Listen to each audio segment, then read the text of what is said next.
Series को start कर रहा हूँ इस चैनल पे जिसका नाम होगा गॉड डोमेन। तो इस एपिसोड के आने के बाद मैं यहाँ पे और भी एपिसोड अपलोड करूँगा अगर आपका रिस्पांस अच्छा होता है तो। चलिए शुरू करते हैं। बताया जाता है जो कि बहुत ज़्यादा स्मॉल पीक होती है, पर जिस माउंटेन के ऊपर वो माउंटेन जो है ना वो 1000 मील्स तक स्ट्रेच है। वो जो माउंटेन है बहुत ज़्यादा बड़ा है, जिसके ऊपर एक पूरा सेक्टर बना हुआ होता है। वहाँ पे कुछ एरिना भी होते हैं जो कि यहाँ पे फाइटिंग के लिए होते हैं। वहाँ पे कुछ अरीनाज वगैरह बनाए होते हैं और वो जो पूरी जगह होती है बहुत ज़्यादा ही सुंदर होती है। और वहाँ पे जो मेन अरीना होता है जहाँ पे एक बड़ी सी स्वॉर्ड को कैद किया होता है। कुछ डिसाइपल होते हैं, 4 डिसाइपल होते हैं। बंदा कहते हैं क्या ये अपना आउटर डिसाइपल येंगी नहीं। पे एक बंदा जिसका नाम जूडू होता है, जूडू आप जिसको हम वो समझ सकते हैं यानी कि कालिया समझ सकते हैं। और उसके साथ उसके 2 ढोलू बोलू भी होते हैं। इसलिए हम जूडू का नाम याद रखेंगे। बाकी उसके साथ 2 चमचे हैं जिसको हम ढोलू बोलू भी कह सकते हैं, चाहे तो वैसे अभी के लिए नहीं कहते, चमचे कहते हैं। तो यहाँ पे हमारा जो कालिया सॉरी मतलब तो कहने लगता है कि हे तुम तो ज्यादा ही जल्दी जग गए है ना। तो यहाँ पे अपना बॉस गिरी दिखाते हुए कहते हैं कि यहाँ पे क्या तुम पूरी अरीना को साफ कर चुके हो, जल्दी से इसको साफ करो। और उसे बहुत ज्यादा ही घटिया कहने लगते हैं, क्या चल रहा है, क्या तुमने इस पूरे अरीना को साफ कर दिया कि नहीं। तो हमारा हीरो जो कि एक झाड़ू पकड़ा हुआ होता है वो कहने लगता है येंगी पूरा हीरो होने वाला है। तो येंगी यहाँ पे बहुत ज्यादा स्टाइल मारते हुए यहाँ पे मन में कहने लगता है ये दोनों ही जूडू और साथ ही उसके 2 चमचे आए हुए हैं, इसे यहाँ पे आके मुझे परेशान करते हैं। और इन्हें लगता है कि ये मेरे जैसे एक बंदे को जो यहाँ पे परेशान कर सकते हैं। और डिसाइपल का सिर्फ और सिर्फ कजन है और एक सर्वेंट का सन है। इतना ज्यादा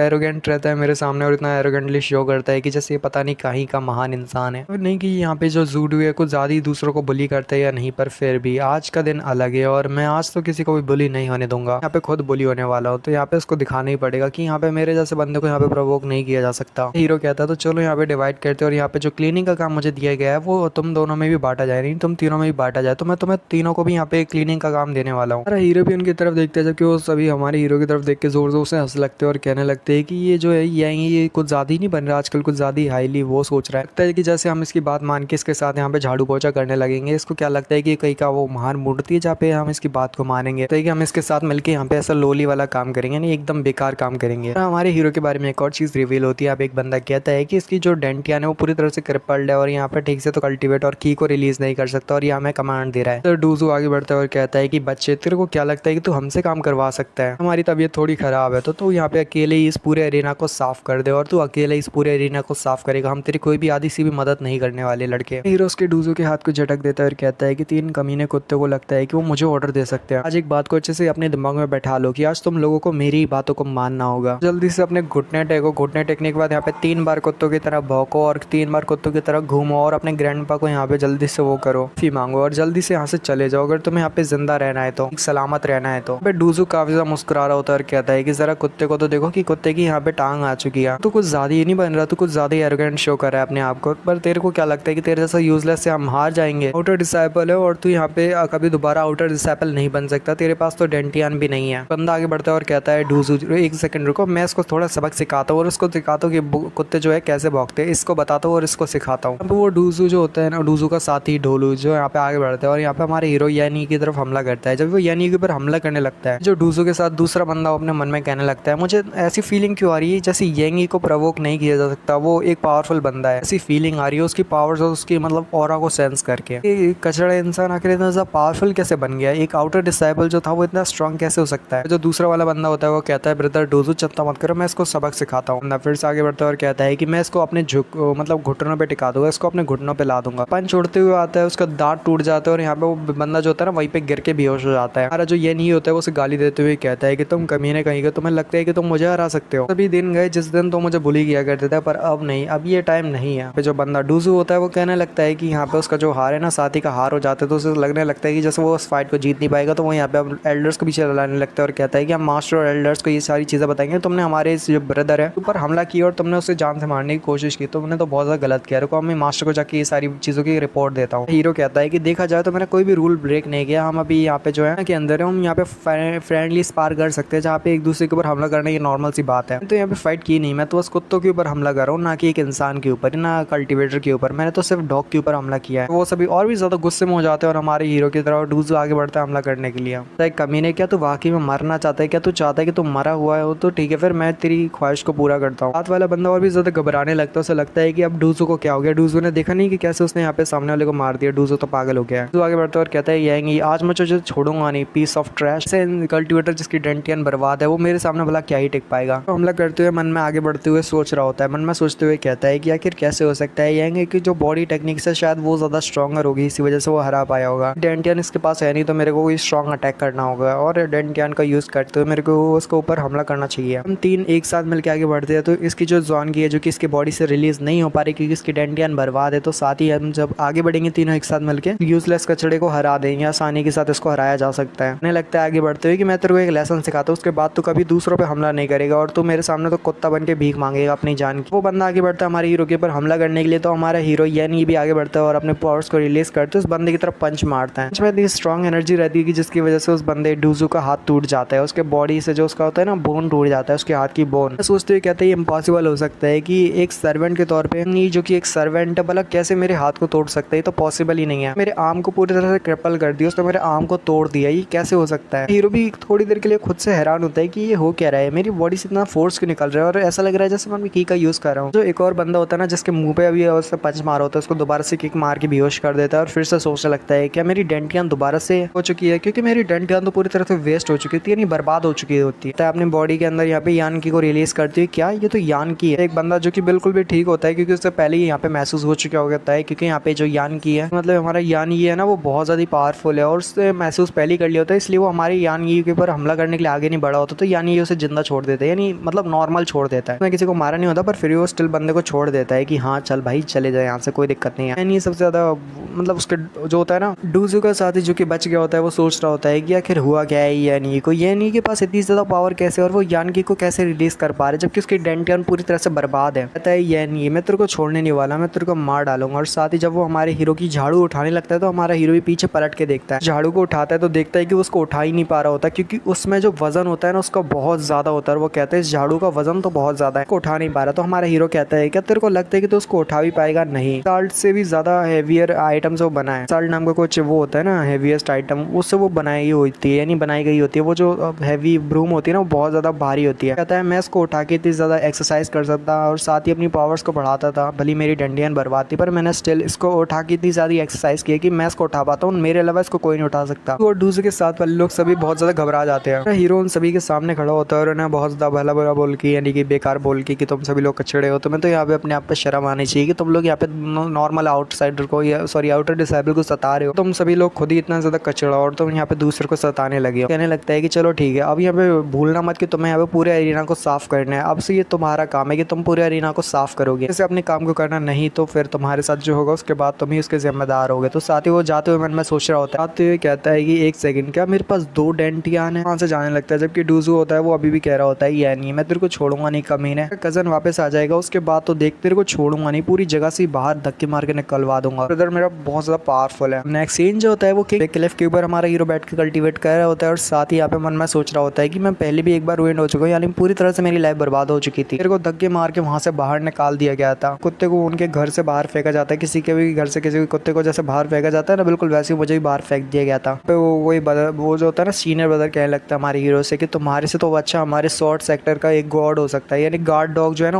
वो भी तुम्हारे से बेहतर है, जैसे तुम्हारे जैसा कुत्ता यहाँ पे रहने के लायक नहीं है। पूरा मोटा जो होता है ना शख्स होता है वो उसका बहुत ज्यादा इंसल्ट कर देता है और यहाँ पे वो उसे बुरा बुरा बोल देता है। और यहाँ पे जो हमारा हीरो होता है ना ये सभी बातों को सुन रहा होता है, ज्यादा गुस्से में होता है पर फिर भी कुछ कर नहीं सकता क्योंकि उसकी डेंटियान उस समय पर बर्बाद हो चुकी होती है। मुझे लगता है कि उस समय पे जब मेरे को सेक्टर से बाहर निकाला गया उस समय पे आउटर डिसाइपल और बहुत सारे लोग मेरे पे हंसा करते थे और मेरे को जैसे ऐसा ट्रीट किया जाता था जैसे मैं कोई कुत्ता हूँ, जैसे यहाँ पे कोई बाहर फेंकने वाला कुत्ता। हमारा हीरो जो होता है बिल्कुल वैसे ही होता है, एक इंसान जो मतलब एक कल्टीवेटर जो कि यानी खुद के सेक्टर से जब वो बाहर निकाल दिए जाते हैं तो उसके बाद वो ठान लेता है कि वो यहाँ पे तो नहीं मानेगा और इन सभी कमीनों को दिखाएगा कि वो कितना ज्यादा लायक है और कितना ज्यादा पावरफुल है और वो फ्यूचर में बहुत ज्यादा स्ट्रॉन्ग बन के दिखाएगा और इनको एक थप्पड़ देगा इनके मुंह पे। उसके बाद हमारे हीरो ने ठान लिया कि वो स्ट्रॉन्गर बनेगा और इसके लिए वो हार्ड करेगा, हार्ड ट्रेनिंग करेगा और हार नहीं मानेगा। उसके बाद से उसने जो है ना बसाल्ट टाइप का आयरन जो था ना जो भी चीज थी जो कि सबसे भारी मानी जाती है वो भारी चीज को अपने शोल्डर्स पे लेके उसने बहुत ज्यादा हार्ड ट्रेनिंग की और उसके बाद हार्ड ट्रेनिंग के बाद अपनी पावर्स को थोड़ा बहुत आगे पहुंचाया है। और अगर देखा जाए तो जब हमारा हीरो बाहर रहता था ना सेक्टर से बाहर, कुछ लोग आके हमारे हीरो को दोबारा से बुली किया करते थे, यानी हमारे हीरो को हर बार बुली किया जाता था और सताया जा रहा। हीरो अभी भी सोच ही रहा होता है वो पास्ट में बहुत ज्यादा बुली किया जाता था क्योंकि मेरी डेंटियान बर्बाद थी, ऊपर से ये लोग मेरे को बहुत ज़्यादा बुली किया करते थे और साथ ही मेरे को सब सेक्टर से बाहर निकाला। तो बहुत सारे स्टूडेंट्स वगैरह भी थे जो कि आते थे मेरे को बुली करके चले जाते थे। मैंने हार नहीं मानी और अपने वेट को इंक्रीज करके अपनी ट्रेनिंग को हार्ड किया और अपनी ट्रेनिंग को बढ़ा के मैंने ट्रेनिंग इतनी ज़्यादा कठिन की। उसके बाद मेरी पावर बढ़ती गई, 12 से जो मेरी पावर थी बढ़ती गई और साथ ही मेरे को 2 डेंटियान मिली और 2 डेंटियान बहुत ज़्यादा स्ट्रॉन्ग है। पास भी 2 डेंटियान, इसका मतलब है कि वो फ्यूचर का जीनियस है। तो साथ ही यहाँ पे हमारे हीरो को कहा जाता है, हमारा हीरो जो होता है मन में सोच रहा होता है। पे देखा जाए तो एक secret of refining the body है। प्रैक्टिस जो होती है ना आउटर डिसेबल के लिए होती है, जहाँ पे अपनी स्ट्रेंथ को इंक्रीज करने के बाद यहाँ पे आप अपनी बॉडी को यहाँ पे दोबारा से पोजीशन में ला सकते हो, यानी दोबारा से जो है ना मिस्टीरियस की को रिफाइन कर सकते हो। मैं दोबारा से अपनी पावर्स को हासिल कर लूंगा और दोबारा से स्ट्रॉन्ग बन जाऊंगा जैसा मैं पहले हुआ करता था। हमारा हीरो कहने लगता है कि थोड़ी दिनों पहले ही मेरे को यहाँ पे अपनी सिस्टर का एक मैसेज आया, यानी सिस्टर का एक वो आया यानी लेटर आया, जहाँ पे उसकी सिस्टर ने उसके लिए लिखा था ब्लू फैमिली वाले हैं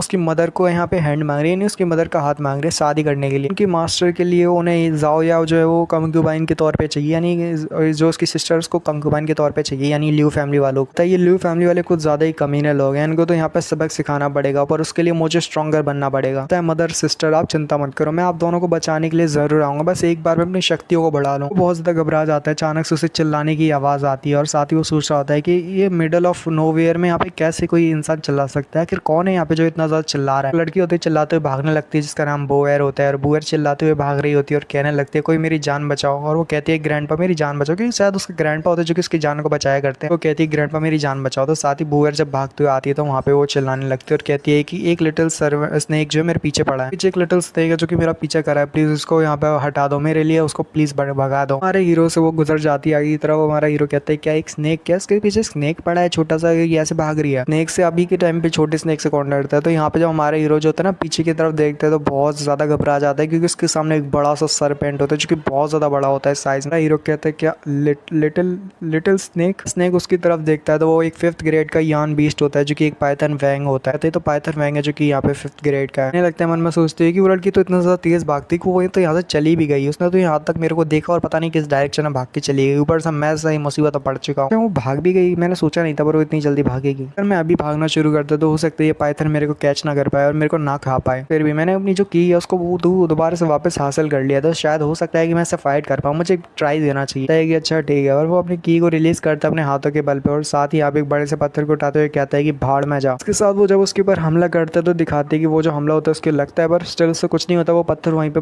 टुकड़े टुकड़े हो जाता है। उसकी जो स्केल्स होते हैं काफी ज्यादा वो हार्ड होते हैं जिसकी वजह से उस पर ज्यादा कोई नुकसान नहीं होता। इन्हें लगता है हमारे हीरोज का डिफेंस तो काफी ज्यादा स्ट्रॉन्ग है और साथ ही वो स्नेक जो होता है ना वो भी आगे की तरफ बढ़ने लगता है और अपना बड़ा सा जबड़ा खोलता है और साथ ही उस बंदे को खाने लगता है। हीरो पीछे की तरफ हटता है और यहाँ पे ब्लॉक करता है और साथ ही जब वो ऐसा करता है तो साथ ही वो दूर से बड़े से पेड़ से जाके टकरा जाता है। हीरो जब दूर जाके पेड़ से टकराता है तो वो मन में सोच ही लेता है कि जैसे वो इसका अपोनेंट नहीं है, वो इसका सामना नहीं कर पाएगा, उसके लिए संभव नहीं है इस बड़े से सरपेंट को हराना। जो लड़की होती है वो हमारे हीरो के पास आती है और कहती है कि लिटिल सर्वेंट तुम यहाँ पे भाग नहीं पाओगे, तुम यहाँ से चले जाओ। तुम भी यहाँ पे उससे लड़ने का सोच रहे हो तो तुम उससे लड़ाई में जीत नहीं पाओगे, तुम मरने वाले हो लिटिल सर्वेंट, यहाँ पे भागने की कोशिश करो ना। हीरो सोच रहा होता है कि मेरे को आइडिया नहीं कि यहाँ पे आखिर चल क्या रहा है, कि अचानक से पता ही नहीं आउट ऑफ नोवेयर पता नहीं दोबारा से हमारे हीरो के पास वापस आ जाती है। वो पता नहीं भागने में तेज होती है, पता नहीं क्या सीन होता है इस लड़की के, पर यहाँ पे दोबारा से वापस आ जाती है। हीरो खड़ा होता है और कहने लगता है भले मुझे ना पता हो कि यहाँ पे चल क्या रहा है पर फिर भी एक हाथ में पत्थर को उठाता है और स्नेक की तरफ आगे बढ़ता है और कहता है पर फिर भी मैं यहाँ से भागने तो बिल्कुल नहीं वाला, मैं सामना करूंगा, पीछे नहीं हटूंगा, एक कदम को पीछे नहीं हटाऊंगा, मैं हमला करूंगा। बड़ी के स्नेक के ऊपर वो हमला कर देता है। भले वो स्नेक जो होता है ना बड़ी उसमें साइज बहुत ज्यादा बड़ा होता है, उसके स्केल बहुत ज्यादा हार्ड होते हैं, उसका डिफेंस स्ट्रॉन्ग होता है, फिर भी हमारे हीरो ना आगे हार मानते हुए अपना आगे बढ़ता है और उस बड़े से स्नेक के ऊपर पत्थर से हमला करता है। स्नेक होता है वो भी ऐसी तो हार नहीं मानने वाला, वो भी आगे बढ़ता है, अपनी पावर्स को रिलीज करता है। तो साथ ही हमारा हीरो भी पीछे की तरफ हट जाता है और कहता है ये तो बहुत ज्यादा स्ट्रॉन्ग है। स्नेक जो होता है एक वेनमस एनर्जी को रिलीज कर रहा होता है, ऐसी पावर्स को रिलीज कर रहा होता है जिसकी वजह से हमारे हीरो को पीछे हटना ही पड़ता है, क्योंकि अगर वो टच हुआ उस चीज से आए बहुत ज्यादा जख्मी हो जाएगा। तो हमारा जो स्नेक होता है ना उससे पूंछ के साथ उसको पकड़ लेता है। जब उसे जकड़ लेता है तो हमारा हीरो कहता है कि नहीं ये तो बहुत ज्यादा गड़बड़ हो जाएगी अगर मैं इसके वो कांटेक्ट में आया तो। हीरो कैसे ना कैसे करके यहाँ पे इस इमेज में ठीक से बताया तो नहीं है पर कैसे ना कैसे करके वो उसके जो हमला होता है ना या फिर बोल सकते हो उसकी जकड़ होती है सब बाहर निकल जाता है। पेड़ की डालियां होती हैं और यहाँ पे जब हमारे हीरो को आके लगता है जिसकी वजह से हमारा हीरो नीचे की तरफ गिर जाता है, क्योंकि वहाँ पे बहुत सारे जो हमले होते हैं ना वो 5th ग्रेड का जो बीस्ट होता है वो हमला कर रहा होता है हमारे हीरो के ऊपर। हीरो भी सोच रहा होता है ये तो बहुत बड़ा डिफरेंस है, 5th ग्रेड का एक बीमोनिक बीस्ट और साथ ही मेरे जैसे कल्टिवेटर जिसने अभी अभी अपनी की को हासिल किया है, भला कैसे वो जीत पाएगा इसके बड़े से वेनमस क्रिएचर्स के सामने। दानवीर जो कि 5th ग्रेड का इसके सामने मुझे नहीं लगता मैं टिक पाऊंगा। वो जो ना वो आवाज निकाल रहा है रसल के और यहाँ पे हमारे हीरो को जैसा बोल रहा हो कि तू तो गया बेटे। हीरो अपने पास से स्टिक निकालता है जो कि एक वीकली स्टिक होती है और वो कहता है कि इसके साथ लगता है मुझे ट्राई करना चाहिए। दिखाते वो जो स्टिक होती है जब उसके ऊपर हमला करता है तो वो स्टिक काम कर जाती है और वो कहते हैं मुझे यकीन नहीं हो रहा पर फिर भी मैंने उसको स्टैप कर दिया, उसका ब्लड दिखाई दे रहा है, लगता है जैसे अब ये मरने वाला है। तो साथ ही वो जो स्नेक होता है अपनी पूंछ के साथ दोबारा से हमारे हीरो को पकड़ने लगता है और पकड़ लेता है इस बार। तो हीरो कहता है नहीं मुझे जल्दी से बाहर निकालना होगा नहीं तो ये मुझे क्रश कर देगा अपनी पूंछ पर दबा के। अरे हीरो अपना की को रिलीज करते हुए कुछ ना कुछ कर रहा होता है और डबल डेंटियन को शायद से उसके जो डबल डेंटियन होता है वो रिलीज हो जाती है और वो कहता है क्या यहाँ कैसे एक्टिवेट हो गई। वो कहता है चलो फिर अगर ये एक्टिवेट हो गई तो ठीक है इसका पावर्स का यूज करते हैं और वो साथ ही अपना पंच बना के उसको देता है। उसका पंच जो होता है ना हमारे हीरो का वो स्नेक को लगता है तो जिसकी वजह से स्नेक भी काफी ज्यादा घबरा जाता है। जो लड़की होती है ना वो है सब कुछ छुप के देख रही होती है, कहती है गोल्डन मिस्टिकल एनर्जी क्या उस बंदे लिटिल सर्वेंट के अंदर से वो रिलीज हो रही है। गोल्डन मिस्टिकल एनर्जी को माना जाता है कि अगर जो भी बंदे के पास होती है वो तो भाई जीनियस होता है, आगे फ्यूचर में एक एम्पर गॉड बन सकता है। लड़की के पास वाकई वो गोल्डन है वही है यानी मिस्टिकल एनर्जी है। हमारा हीरो अभी भी उसी पावर्स का यूज कर रहा होता है जो लड़की बता रही रहती है। तो यहाँ पे जब हमारे हीरो उसके पर पंच मारते तो इसकी वजह से उसका जो वो होती है जकड़ होती है वो ढीली हो जाती है। तो हमारा हीरो बाहर की तरफ निकल जाता है और उसके हमले से बच जाता है। तो लड़की उसके पास आके कहती है लिटिल सर्वेंट बहुत अच्छे तुम बहुत अच्छा कर रहे हो, बुअर को यकीन है कि तुम जीत जाओगे। बुअर यहाँ पे लिटिल सर्वेंट की हेल्प करने वाली है और साथ ही दिखाते हैं बुअर यहाँ पे अपना जो होती है ना पावर चीज जो होती है कुछ जिसकी वजह से उसे एक बफ मिलता है जिसकी वजह से वो यहाँ पे हमारे हीरो की स्ट्रेंथ दोबारा बढ़ जाती है और वो कहता है जैसे हमारी स्ट्रेंथ दोबारा से बढ़ चुकी है अब मैं शायद इसको दोबारा से हरा पाऊंगा। तो बुअर कहने लगती है मीडियम ग्रेड का पावरफुल तलिस्मान है जो कि यहाँ पे आपकी पावर को दोबारा से 2 गुना बढ़ा देता है। स्ट्रेंथ के हिसाब से भी मायने रखता है, अगर सामने वाले की स्ट्रेंथ ज्यादा होगी तो टेलिस्मैन भी और ज्यादा अच्छा काम करेगा और आपकी पावर्स को 5 टाइम ज्यादा बढ़ा देगा। गोल्डन एनर्जी की पावर को हमारे हीरो रिलीज करा होता है तो इस वजह से ये 5 टाइम स्ट्रॉन्गर बन जाती है। टेलिस्मैन की पावर 5 टाइम स्ट्रॉन्गर बन जाती है, इसकी वजह से हमारे हीरो की जो 5 गुना ताकत होती है वो बढ़ जाती है। यहाँ पे हमारा जो हीरो होता है ना वो गोल्डन एनर्जी का यूज कर रहा होता है जो कि सबसे स्ट्रॉन्ग एलिमेंट माना जाता है। 5 एलिमेंट जो होते हैं ना इस जगह की उसमें से जो गोल्डन एनर्जी होती है वो सबसे ज्यादा पावरफुल है। कहती है कि हाँ मेरे ग्रैंडपा ने सही कहा था, 5 एलिमेंट में से जो गोल्डन एनर्जी वो सबसे ज्यादा स्ट्रॉन्गेस्ट पावरफुल वो है यानी एलिमेंट। हीरो अपना ताकतवर पंच बनाता है क्योंकि उसकी 5 गुना ताकत बढ़ने के बाद वो कहने लगता है मर जाओ। उसके बाद जो वो हमला होता है ना जब वो यहाँ पे स्नेक के डायरेक्ट में आते हैं यानी स्नेक के साथ टच होता है तो साथ ही स्नेक वहाँ पे पूरी तरह से गायब हो जाता है, मर जाता है। और उसको मार देने के बाद यहाँ पे हमारे हीरो जब उसको मार देता है और कहता है फाइनली हम जीत गए। आगे बढ़ती है और कहती है कि बुआ बहुत ज्यादा गुस्सा है तुमसे, तुमने बुआ का पीछा किया, बुआ तुम्हें नहीं छोड़ेगी, तुम मर जाओ। बुआ तुम्हें बहुत ज्यादा पीटने वाली है और बुआ उसको बहुत ज्यादा पीटती है और यहाँ पे अपने पास से कुछ निकालती है और कहती है कि क्या तुम्हें रिफाइन कर पाएंगे तो बुआ के लिए अच्छा रहेगा। कुछ करने लगती है पर दिखाते है कि ज्यादा कुछ नहीं होता और वो कहने लगता है हमारे हीरो से कि क्या हुआ, तुम एक रूइन मास्टर या फिर क्या हो। तो यहाँ पे हमारी लड़की से कहती है कि लिटिल सर्वेंट अभी तक तुम भागी क्यों नहीं और उसका सामना क्यों किया तुमने, तुम्हें तो भागना चाहिए था जबकि तुम्हें पता था कि तुम इसका सामना नहीं कर पाओगे तो तुम भागी क्यों नहीं। मेरे पास से कुछ पावरफुल चीज निकालते हैं जो कि हीलिंग टाइप का कुछ चीज रहती है जिसकी वजह से हमारे हीरो को हील किया जा सकता है। तो वो लड़की उसको निकाल कहती है कि लिटिल सर्वेंट तुम्हें भाग जाना चाहिए था जबकि तुम्हें पता था कि तुम उसका सामना नहीं कर पाओगे, देखो जरा कि तुम्हें कितनी चोटें आई हैं, ज्यादा पावर्स को रिलीज करके तुम्हारी मदद करनी होगी, इतना ज्यादा कमजोर हो और तुम यहाँ पे आए जबकि यहाँ पे मुझे तुम्हें दोबारा से हील करना पड़ेगा और तुम्हें ठीक करना पड़ेगा जबकि तुम्हें पता होना चाहिए कि तुम उसका सामना नहीं कर पाते तो तुम्हें भागना चाहिए था। उस स्नेक के साथ फाइट बैक किया और तुमने अपने आप को जख्मी किया है। हीरो कहता है कि अगर मैं भाग जाता तो फिर तुम यहाँ पे उस पाइथन द्वारा खा ली जाती और तुम्हें पाइथन खा जाता। कहता है कि मैं एक ऐसा इंसान नहीं जो कि यहाँ पे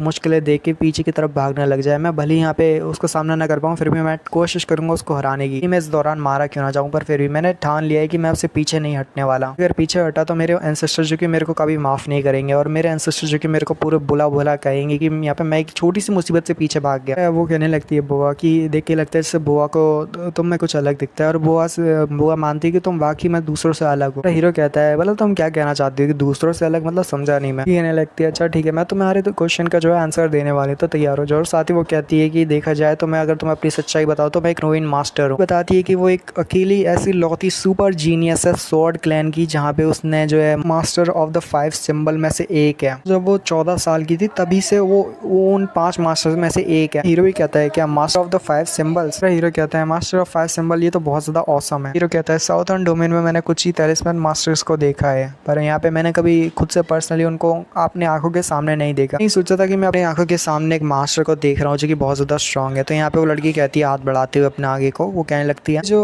वो है ना यानी कि ये जो लड़की हमारे हीरो को वो करने वाली है यानी कि अपना फ्रेंड बनाने वाली है। तो 5 रूइन मास्टर्स जिनके बारे में मैंने सुना है कि वो बहुत ज्यादा ऑसम होते हैं और तुम पांचों में से एक लड़की वही मास्टर हो। हमारा हीरो मन में सोच रहा होता है कि साउथर्न डोमेन में यहाँ पे कुछ 5 तैलिस्मान मास्टर और बहुत ज्यादा पावरफुल मास्टर। अपनी पूरी जिंदगी में इमेजिन नहीं किया था कि उनमें से आज मैं एक से मिलूंगा। तो लड़की कह रही होती है कि यहाँ पे बहुत सारे लोग हैं जो मुझे इम्प्रेस करने की कोशिश करते हैं। क्या करते हैं, मेरे ग्रैंडपा के साथ बातें करते हैं जिससे वो ग्रैंडपा को यहाँ पे दोस्ती के साथ बना के मेरी शादी उनसे करवा सके। फिर भी जरा देखो तो तुम कितने अच्छे लड़के हो जिसने यहाँ पे मेरी पूरी मदद की है और मेरी जान तक बचाई है। बल्कि तुम मेरे को जानती भी नहीं थे बट फिर भी तुम मेरे जान बचाने के लिए आगे बढ़े। जो तुम्हें ये बात काफी ज्यादा अच्छी लगी कि हम लोग दोस्त बन सकते हैं। तो हमारा हीरो कहता है कि मैं यांग ही हूँ। तो यांग ही उसे अपना हाथ बढ़ाता है, लड़की उससे अपना नाम बोआ बताती है। तो दोनों ही अपने हाथ को टकरा रहे होते हैं और साथ ही यहाँ पे हमारा यांग ही मन में कहता है कि ये लड़की वाकई में उसके बराबर की है। ये उसकी जो सिस्टर है ना जाओया, उसके बराबर ही है, यानी कि उसकी बहन जैसी ही है। तो हमारा हीरो बोलता है कि वैसे एक बात तो है, बात तो माननी पड़ेगी कि तुम रूइन मास्टर के बराबर पावर रखते हो, बट फिर भी मैंने नहीं लगता कि ये थोड़ी बड़ी शर्मनाक बात है कि तुम एक पाइथन से डर के भाग रही हो जबकि तुम एक बहुत महान रूइन मास्टर हो। तो लड़की कहती है अरे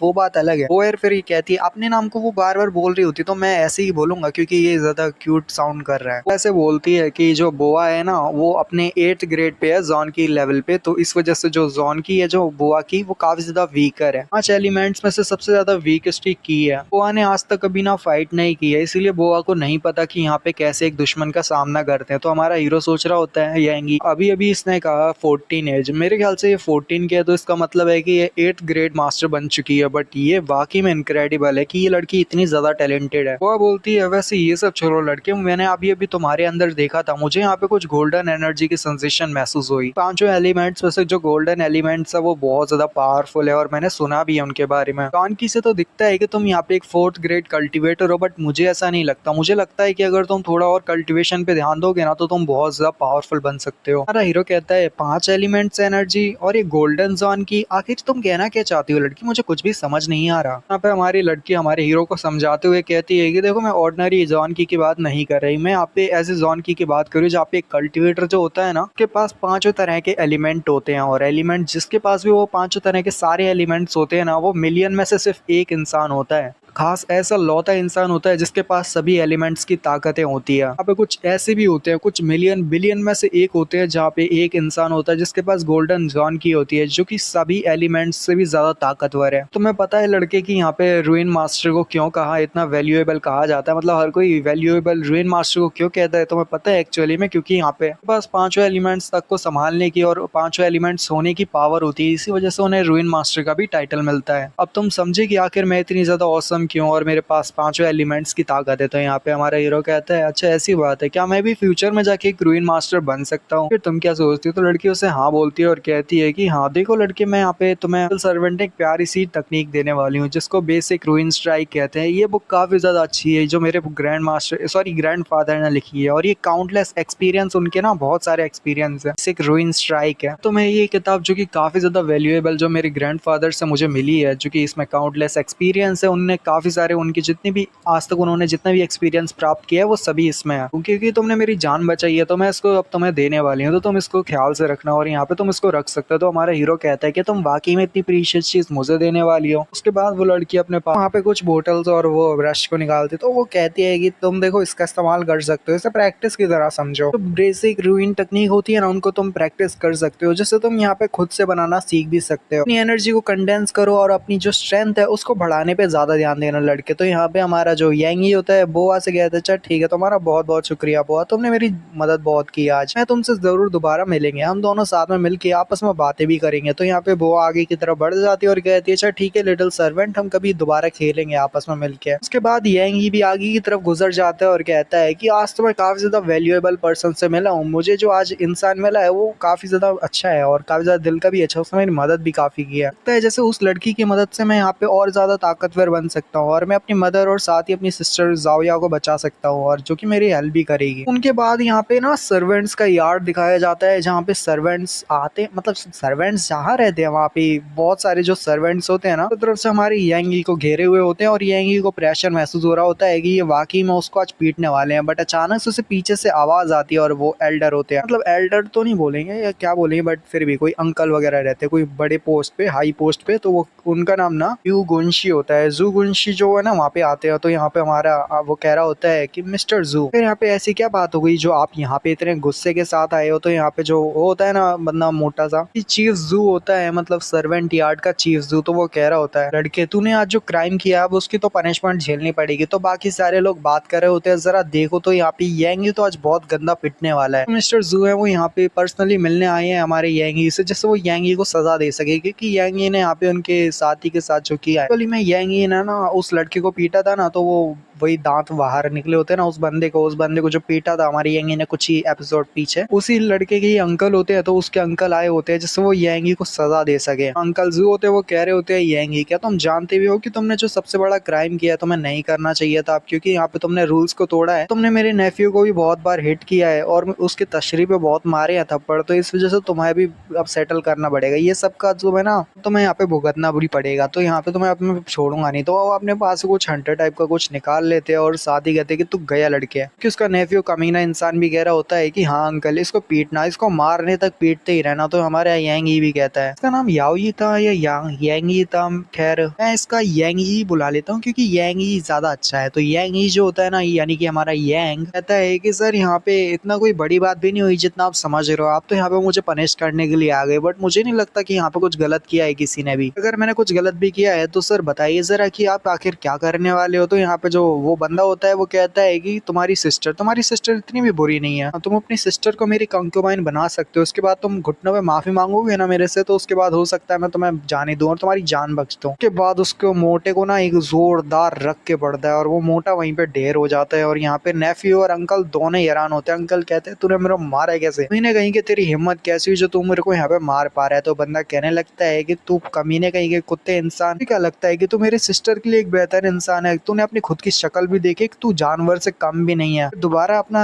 चेहरे पे या मुंह पे तूने अपनी जुबान पे भी मेरे सिस्टर का लफ्ज यहाँ पे यूज किया ना, उसके बाद तो तू मर जाएगा। उसके साथ हमारा जो वो होता है येंग उसको उठा लेता है अंडर को और कहता है तू तो गया। तो साथ ही नेफ्यू कहता है कमीने मेरे अंकल को जाने दे, नहीं तो तू तेरे को छोड़ूंगा नहीं, तेरे को मार डालूंगा। हमारा येंगी उसे भी गाली देते हुए कहता है कि यहाँ से दफा हो जा, अगर नहीं हुआ तो तेरे ऊपर भी पड़ेंगे। तो साथ ही दिखाते हैं हंटर के साथ आगे बढ़ता है और उसका जो अंकल होता है ना उसको इतने भाई पीटता है भाई, मतलब सेटिस्फेक्शन लेवल होता है ना बिल्कुल ही भाई ऊपर पहुंच जाता है। और यहाँ पे सभी लोग भी काफी ज्यादा खुश होते हैं। वैसे उनको हमारे जो बंदा है ना जू की तरफ होना पड़ा था, यानी जो अंकल है उसका जो नेफ्यू है, सभी उस लड़के के दोस्त है, बट जो अंकल है ना वो सभी के ऊपर अपना दोस्त जमा देते। तो इस वजह से सबको खुशी हो रही होती है कि यहाँ पे अंकल पिट रहे हैं करके। उसके बाद जब यहाँ पे अंकल बहुत ज्यादा पिट लेते हैं ना आराम के साथ, यहाँ पे मजे ले लेते हैं, तो उसके बाद यहाँ पे एक बहुत पावरफुल मास्टर निकलते हैं। तो इन अंकल नहीं मतलब एल्डर का नाम होता है किंग जोंग। तो ये एल्डर बहुत बड़े एल्डर होते हैं। तो जब हमारा वो देखता है ना येंगी कहता है कि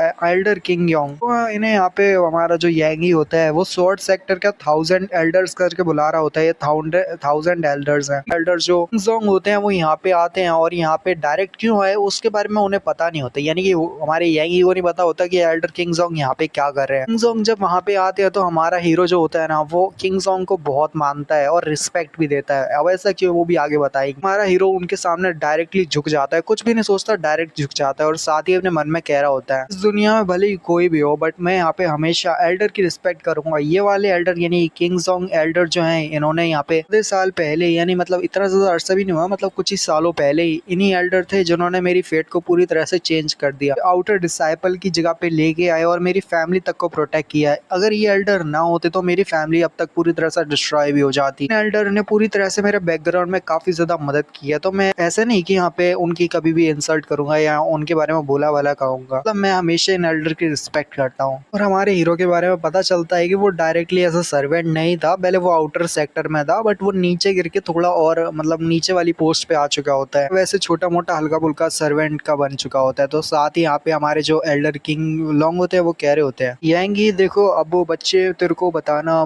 थोड़ा मुश्किल है बट ये क्या तू मेरी टांग क्यों पकड़ रहा है। जू फिर कहता है अरे आखिर एल्डर आपको पता है क्या कि आखिर यहाँ पे यांगी ने क्या किया है? यांगी ने देखो जरा क्या कर दिया, उसने मेरे अंकल को कितना पीटा है। यांगी कमीना जरा देखो इसने मेरे तशरीफ पे कितने हंटर बजाए हैं। प्लीज एल्डर हमारी जान बचाइए, ये कमीना मॉन्स्टर हमको मार डालेगा, प्लीज हमारी जान बचाइए। हमारा यांगी भी सोच रहा होता है कि ये बास्टर्ड कमीना पागल हो चुका है, ये डायरेक्ट यहाँ पे एल्डर से ऐसे बात कर रहा है। तो यहाँ पे जो वो होते हैं ना किंग जोंग, वो कहते हैं अच्छा ऐसी बात है। यांगी ये क्या, आखिर क्या तुम वाकई में ये सच है कि तुम अपने जोंगी के 4th रैंक पे आ चुके हो, यानी तुम अपने रैंक 4th पे आ चुके हो? हमारा जो वो होता है यांगी कहता है कि हाँ एल्डर ऐसी बात है, मैंने कुछ की है वो, और साथ ही कुछ ऐसी पावर्स है जिनको एब्जॉर्ब करने के बाद मैं अपनी जो लेवल है और रैंक है उसको बढ़ा चुका हूँ। उसके अंदर से ना गोल्डन कलर की जो जोन की होती है वो रिलीज हो रही होती है। उसके बाद एल्डर जो होते हैं ना किंग लोंग, वो कह रहे होते हैं कि क्या वाकई में तुम्हारी गोल्डन की, ये तो मेरे ख्याल से पक्का वही गोल्डन की है। तो हमारा हीरो फिर कह रहा होता है रानी से कि सर क्या हुआ? तो हमारे जो किंग जोंग होते हैं वो बहुत ज्यादा खुश हो जाते हैं और कहते हैं बच्चे बच्चे बहुत अच्छे बहुत अच्छे,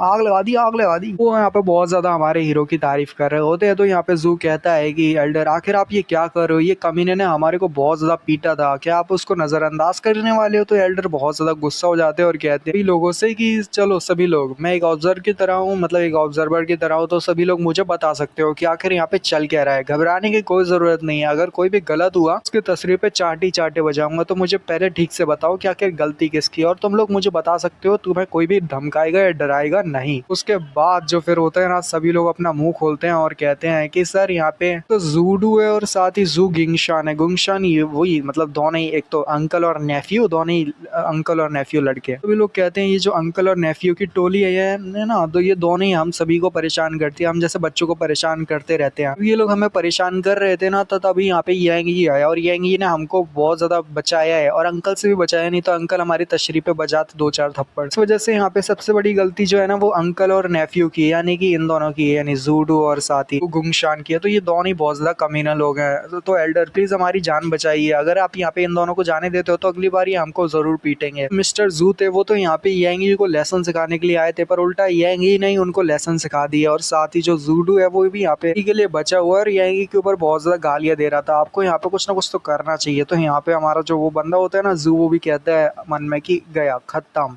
तो उसके बाद जो एल्डर होते हैं चिल्ला के कहते हैं कि तुम कमीने गई कि आखिर तुम कैसे कर सकते हो ये सब? हमारे जैसे डिसाइपल जो है ना, बाहर के डिसाइपल को ये ऐसे भी नहीं कि यहाँ पे कुछ ज्यादा वैसे समझा जाता हो, बट फिर भी तुमने जो काम किया वो बहुत ज्यादा गलत किया तुमने, और साथ ही हमारे अंकल ने जो काम किया है लगता नहीं कि उनको नजरअंदाज किया जा सकता है। तुम पूरी तरह से डोमेन की जो इज्जत है उसको पूरी तरह से उछाल दोगे। तो यहाँ पे जो जू होता है वो भी काफी घबरा के कहता है कि एल्डर प्लीज थोड़ा रहम दिखाइए, हमें जाने दीजिए, इस बार हमें जाने दीजिए, अगली बार ऐसा कुछ भी नहीं होगा। तो यहाँ पे जो हमारे वो होते हैं ना किंग लोंग, वो कह रहे होते हैं लोग सभी लोग मेरी बात को ध्यान से सुन लो। जो यहाँ पे सर्वेंट के मैनेजर है ना, जो मतलब इसके लड़के के अंकल, यानी जो हमारे यांगी को पीटने के लिए आए थे हंटर से, यहाँ के सर्वेंट यार्ड के मैनेजर होते हैं। तो वो कहते हैं कि जो वो मैनेजर है ना सर्वेंट यार्ड का, उसे उसकी पोस्ट से हटाया जाता है। हमारे उसको यानी कि मैनेजर को और साथ ही उसके नेफ्यू यानी इस लड़के को जो कि अभी यहाँ पे रैंक की भीख मांग रहा है, उन दोनों को यानी अंकल और नेफ्यू को यहाँ पे 10 साल के लिए जाना पड़ेगा स्टार माइन में। उसे यहाँ पे एक्सपेल कर दिया जाता है, यहाँ पे 10 साल तक के लिए स्वॉर्ड क्लैन से निकाला जाता है। तुम दफा हो जाओ मेरी नजरों से और दोबारा दिखाई मत देना। तो सभी लोग बहुत ज्यादा हैरान हो जाते हैं। एक्चुअली यहाँ पे 4 लोग होते हैं, तो वो कहते हैं कि तुम सभी चारों लोग यहाँ पे दफा हो जाओ, क्योंकि यहाँ पे तो अंकल और नेफ्यू होते हैं, उनके साथ 2 लोग और मिली भगत होती है, तो उन दोनों को भी निकाल दिया जाता है। तो यहाँ पे जितनी मुश्किलात थी उन सभी को बाहर की तरफ धक्के मार के निकाल दिया जाता है सेक्टर से। तो लोग जो कि अभी तक यहाँ पे झेलते आ रहे थे और यहाँ पे जिनके ऊपर यहाँ पे बहुत ज्यादा हुक्म चलाया जा रहा था ना, सभी लोग काफी ज्यादा जश्न मनाने लगते हैं। जबकि हमारा हीरो यांगी और साथ ही एल्डर किंग जोंग जो होते हैं वो वहाँ पे बाहर की तरफ निकल आते हैं। किंग जोंग जो होते हैं वो कहते हैं यांगी ये तो मानना पड़ेगा, वाकई में तुमने तो आज कमाल कर दिया, फिर भी मुझे एक बार पूछना था, क्या तुम हमेशा मेरे से गुस्सा रहते हो जो मैंने किया है? वो कमीना इंसान हूँ जिसने तुम्हें आउटर डिसाइबल से यहाँ पे पूरी तरह से एक एरेंट बॉय बना दिया है, यानी एक तरह से बहुत ज्यादा नीचे पोस्ट पे ले आया हूँ। यही कहता है कि एल्डर मैं आपको समझ सकता हूँ, वैसे भी अगर देखा जाए आपने जो पास्ट में, हमारा जो हीरो होता है ना वो कह रहा होता है कि एल्डर किंग जोंग अगर यहाँ पे आप पास में नहीं होते ना तो आपने हमारी एक तो इतनी ज्यादा मदद की है, आप नहीं होते तो यहाँ पे जो मेरी सिस्टर और साथ ही जो मदर है वो यहाँ पे ल्यू फैमिली के हाथ साथ में चले जाते हो जाता। और ल्यू फैमिली वाले इतने कमीने लोग हैं कि वो बिल्कुल भी ऐसे नहीं जाने देते। आप अभी तक उनकी रक्षा ना कर रहे होते तो यहाँ पे तो पूरी तरह से सब कुछ बदल ही चुका होता। वैसे भी मेरा कुछ ग्रज है, पर वो पर्सनल ग्रज है। ऐसा नहीं है कि मैं आपको यहाँ पे बहुत ज्यादा वैसे समझता हूँ, यानी कि आपकी बिल्कुल भी रिस्पेक्ट नहीं करता। मैं आपकी बहुत ज्यादा रिस्पेक्ट करता हूँ और आपको बहुत ज्यादा मानता भी हूँ कि अगर आप नहीं होते ना तो अब तक तो सब चीज खत्म हो जाती। मेरे सभी फैमिली मेंबर्स चले जाते हैं। मतलब अपने मतलब मेरी मदर और साथ ही सिस्टर के अलावा अब ज्यादा कोई फैमिली में कोई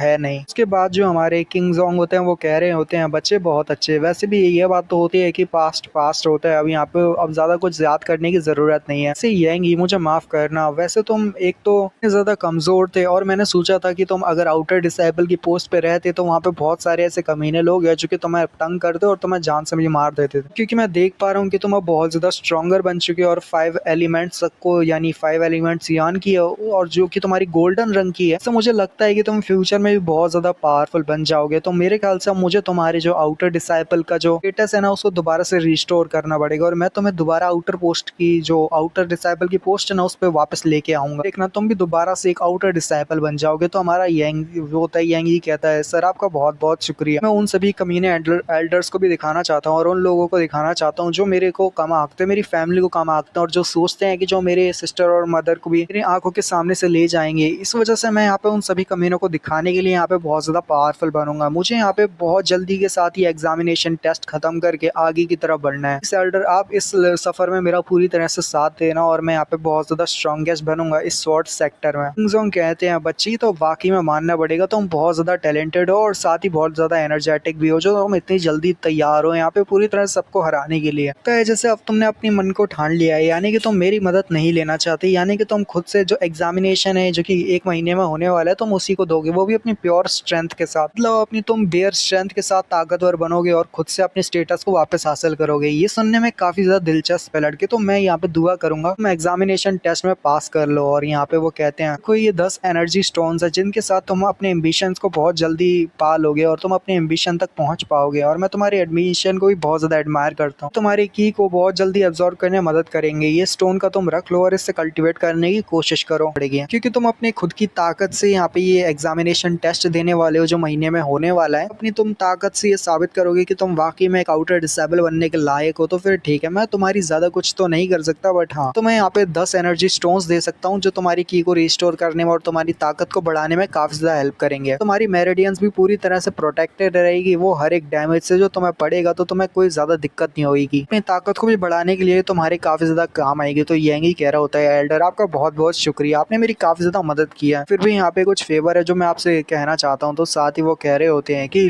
वो मतलब हमारा जो यही कहता है कि सर ल्यू क्लैन के बारे में मैं जानना चाहूंगा। ल्यू क्लैन है ना ऑन टाउन में, वहाँ पे जो मेरी सिस्टर है उसको वो बहुत ज्यादा परेशान कर रहे हैं, बट मैं वहाँ पे जा नहीं सकता। इसी वजह से मैं आप जैसे जो 1000 एल्डर्स है ना उनकी हेल्प मांग रहा हूँ कि आप मेरी हेल्प करोगे, क्योंकि आप 1000 एल्डर्स हो इसका मतलब है कि आप मेरी फैमिली को प्रोटेक्ट कर सकते हो। ब्लू फैमिली वाले मेरी सिस्टर और मदर को थ्रेटन कर रहे हैं और यहाँ पे परेशान कर रहे हैं और इसी वजह से मैं चाहता हूँ कि आप मेरी मदद कीजिए एल्डर। मैं घर नहीं जा सकता तो आपको मेरी सिस्टर और मदर की जान बचानी होगी और यहाँ पे हर एक मुश्किलात से मतलब मुश्किलात से यहाँ पे उन्हें बचाना होगा। आप मेरी बस इतनी मदद कर दीजिए। फिर कहते हैं अरे हाँ वैसे मैंने एक बात और सुनी है, अगर मैं गलत नहीं हूँ तो ल्यू किंग यू जो है अभी नए नए आउटर डिसाइपल्स में से एक है, यानी कि वो जो मेंबर है ना वो ल्यू क्लैन का मेंबर है। वो लड़का का नाम ल्यू किंग यू आता है। तो वो ल्यू किंग यू जो है वो नया नया है और वो काफी ज्यादा टैलेंटेड लड़का भी है। इसी वजह से जो वो ल्यू क्लैन है ना वो मेरी वार्निंग को इग्नोर कर रहा है। उन्हें लगता है कि उनका जो बेटा है आउटर डिसाइपल क्या बन गया तो इस वजह से तुम्हारी फैमिली के ऊपर हमला कर सकता है और इसी वजह से वो मेरी वार्निंग है ना उसको भी इग्नोर कर रहा है वो लड़का। उसके बाद हमारे हीरो को भी यहाँ पे एक दुश्मन मिल जाता है। वो जो क्लैन है हमारे हीरो की मदर और सिस्टर को यहाँ पे पूरी तरह से बिगाड़ मतलब वो करना चाहता है, मतलब डिस्ट्रॉय करना चाहता है। कहता है वो ल्यू किंग यू। तो आखिर क्या है, मतलब वो बंदा कैसा है सर आप मुझे बता सकते हो? तो वो कहते हैं कि हाँ ल्यू किंग यू वो बंदा है जो कि यहाँ पे ल्यू क्लैन से है और वो ल्यू क्लैन से आने के बाद यहाँ पे डायरेक्टली आ गया और यहाँ पे एक आउटर डिसेबल बना है रिसेंटली। 3rd रैंक का यहाँ पे मार्शल आर्टिस्ट है और वो मतलब 3rd रैंक पे है, वो 3rd रैंक का आउटर डिसेबल है। 1 महीने में उसकी यहाँ पे रैंक जो है ना वो 29th रैंक हो चुकी है। आउटर डिसेबल की लिस्ट है ना उसमें 29th रैंक पे आता है वो लड़का। उसकी स्ट्रेंथ भी बहुत ज्यादा पावर है, यानी कि उसकी जो इनर स्ट्रेंथ है ना वो भी काफी ज्यादा है लड़के की और वो उसकी इनर एनर्जी भी ज्यादा है। यहाँ पे मेरे जैसे कुछ और भी बाकी एल्डर्स हैं और उस लड़के को ऊपर वो नजर बना के रखे हैं क्योंकि वो उसे एज अ पर्सनल स्टूडेंट के तौर पे रखना चाहते हैं, क्योंकि वो उनको लगता है वो लड़का फ्यूचर में जाके बहुत ज्यादा महान बंदा बनेगा और बहुत ज्यादा पावरफुल बनेगा। बनेगा, तो अभी के लिए बहुत सारे एल्डर्स की उस पर नजर बनी रखी है। तो हमारा हीरो भी कह रहा होता है क्या इननेट स्ट्रेंथ, बट मुझे लगता है कि मुझे इस लड़के का सामना फ्यूचर में करना पड़ सकता है। हमारा जो यांगी होता है वो मन में सोच रहा होता है कि अब मैं यहाँ पे उस बंदे के साथ कंपेयर नहीं कर सकता, क्योंकि अभी के लिए वो मेरे से ज्यादा पावरफुल है। इतना जरूर मैं कह सकता हूँ कि फ्यूचर में मेरा सामना उस ऐसे लड़के से होगा जो कि लियू फैमिली से, और वो पक्का मेरे को यहाँ पे कुछ ना कुछ गड़बड़ करने की कोशिश करेगा। तो मुझे उसकी स्ट्रेंथ के बराबर आना पड़ेगा या फिर उससे ज्यादा पावरफुल बनना पड़ेगा। ये बात तो है, मेरे को स्ट्रांग तो बनना ही पड़ेगा उससे। यहाँ पे एल्डर जो होते हैं ना, भी रिसेंटली आउटर डिसाइपल बना है। अगर उसकी बात करें ना तो वो एक बहुत ज़्यादा टैलेंटेड लड़का है। वो अभी तक एक इनर डिसाइपल नहीं बना है, तो इस वजह से बेहतर यही है कि मैं यहाँ पे अभी के लिए संभाल लूँ, यानी कि मैं अभी तुम्हारी लियू फैमिली को, मतलब हमारे हीरो की जो फैमिली है ना, उसे वो बचा सकता है। तो मैं आपको थोड़ा ठीक से और समझाता हूँ। तो हमारे जो एल्डर होते हैं ना, यानी जो ये एल्डर है, यानी जिनका नाम किंगजोंग होता है, वो कह रहे होते हैं कि देखो जो लियू किंगयू है, जो कि लियू फैमिली से वो जो लड़का डिसाइपल है, जो कि अभी भी रिसेंटली एक आउटर डिसाइपल बना है, इतना ज्यादा टैलेंटेड है कि वो बहुत ज्यादा तेजी के साथ आगे बढ़ता जा रहा है। अभी वो एक आउटर डिसाइपल है, बट यहाँ पे दो डिसाइपल होते हैं, दो तरह की कैटेगरीज होती है, आउटर डिसाइपल और इनर डिसाइपल। किंगजोंग कहते हैं कि वो लड़का अभी भी एक आउटर डिसाइपल है, इनर डिसाइपल नहीं बना है, तो ज्यादा बेहतर बात है, क्योंकि मैं अभी के लिए उनकी फैमिली को रोक सकता हूँ। तक वो लड़का एक आउटर डिसाइपल है, तब तक मैं यहाँ पे उसे रोक सकता हूँ। बट अगर यहाँ पे वो लड़का अगर इनर डिसाइपल बन गया, तो वो उनकी जो फैमिली यानी लियू फैमिली है, वो मेरे को बिल्कुल भी नहीं देखेगी। तो लड़के तुम्हारी फैमिली को पूरी तरह से डिस्ट्रॉय करके तुम्हारी मदर और सिस्टर को मेरे आंखों के सामने से ले जाएगी, और मैं यहाँ पे कुछ नहीं कर पाऊंगा। जब वो लड़का जो है यहाँ पे इनर डिसाइपल के टेस्ट को पास कर लेता है, और जो इनर डिसाइपल एग्जामिनेशन टेस्ट होने वाला है ना, वो 3 महीने बाद होने वाला है। अगर 3 महीने तक तुम ऐसा कोई चमत्कार कर देते हो जिससे यहाँ पे कुछ ऐसा हो जाए जिससे सब कुछ ठीक हो जाए, तो बढ़िया है। वैसे तो अगर कुछ नहीं कर पाते, यानी तुम उससे ज़्यादा स्ट्रॉन्गेस्ट नहीं बन पाते ना, उसके बाद मैं भी कुछ नहीं कर पाऊंगा। और वो इनर डिसाइपल का टेस्ट देने के बाद अगर इनर डिसाइपल के टेस्ट में पास कर लेता है और यहाँ पे एक इनर डिसाइपल बन जाता है, तो मैं तुम्हारी सिस्टर और मदर को प्रोटेक्ट नहीं कर पाऊंगा। यही कहता है, तो आपके मतलब है कि मुझे यहाँ पे किंग यू को यहाँ पे पूरी तरह से सरपास करना होगा, और वो भी इन 3 महीने में। 3 महीने में लियू किंग यू को सरपास करने के बाद मेरे को यहाँ पे ज्यादा पावरफुल बन के दिखाना है। तो यहाँ पे हमारे एल्डर कहते हैं हाँ यांगी, तुम बिल्कुल सही सोच रहे हो। फिर भी मैं मानता हूँ कि हाँ तुम्हारे पास वो 5 एलिमेंट्स की पावर है, जो कि तुम्हें कल्टीवेशन में वेरी वेरी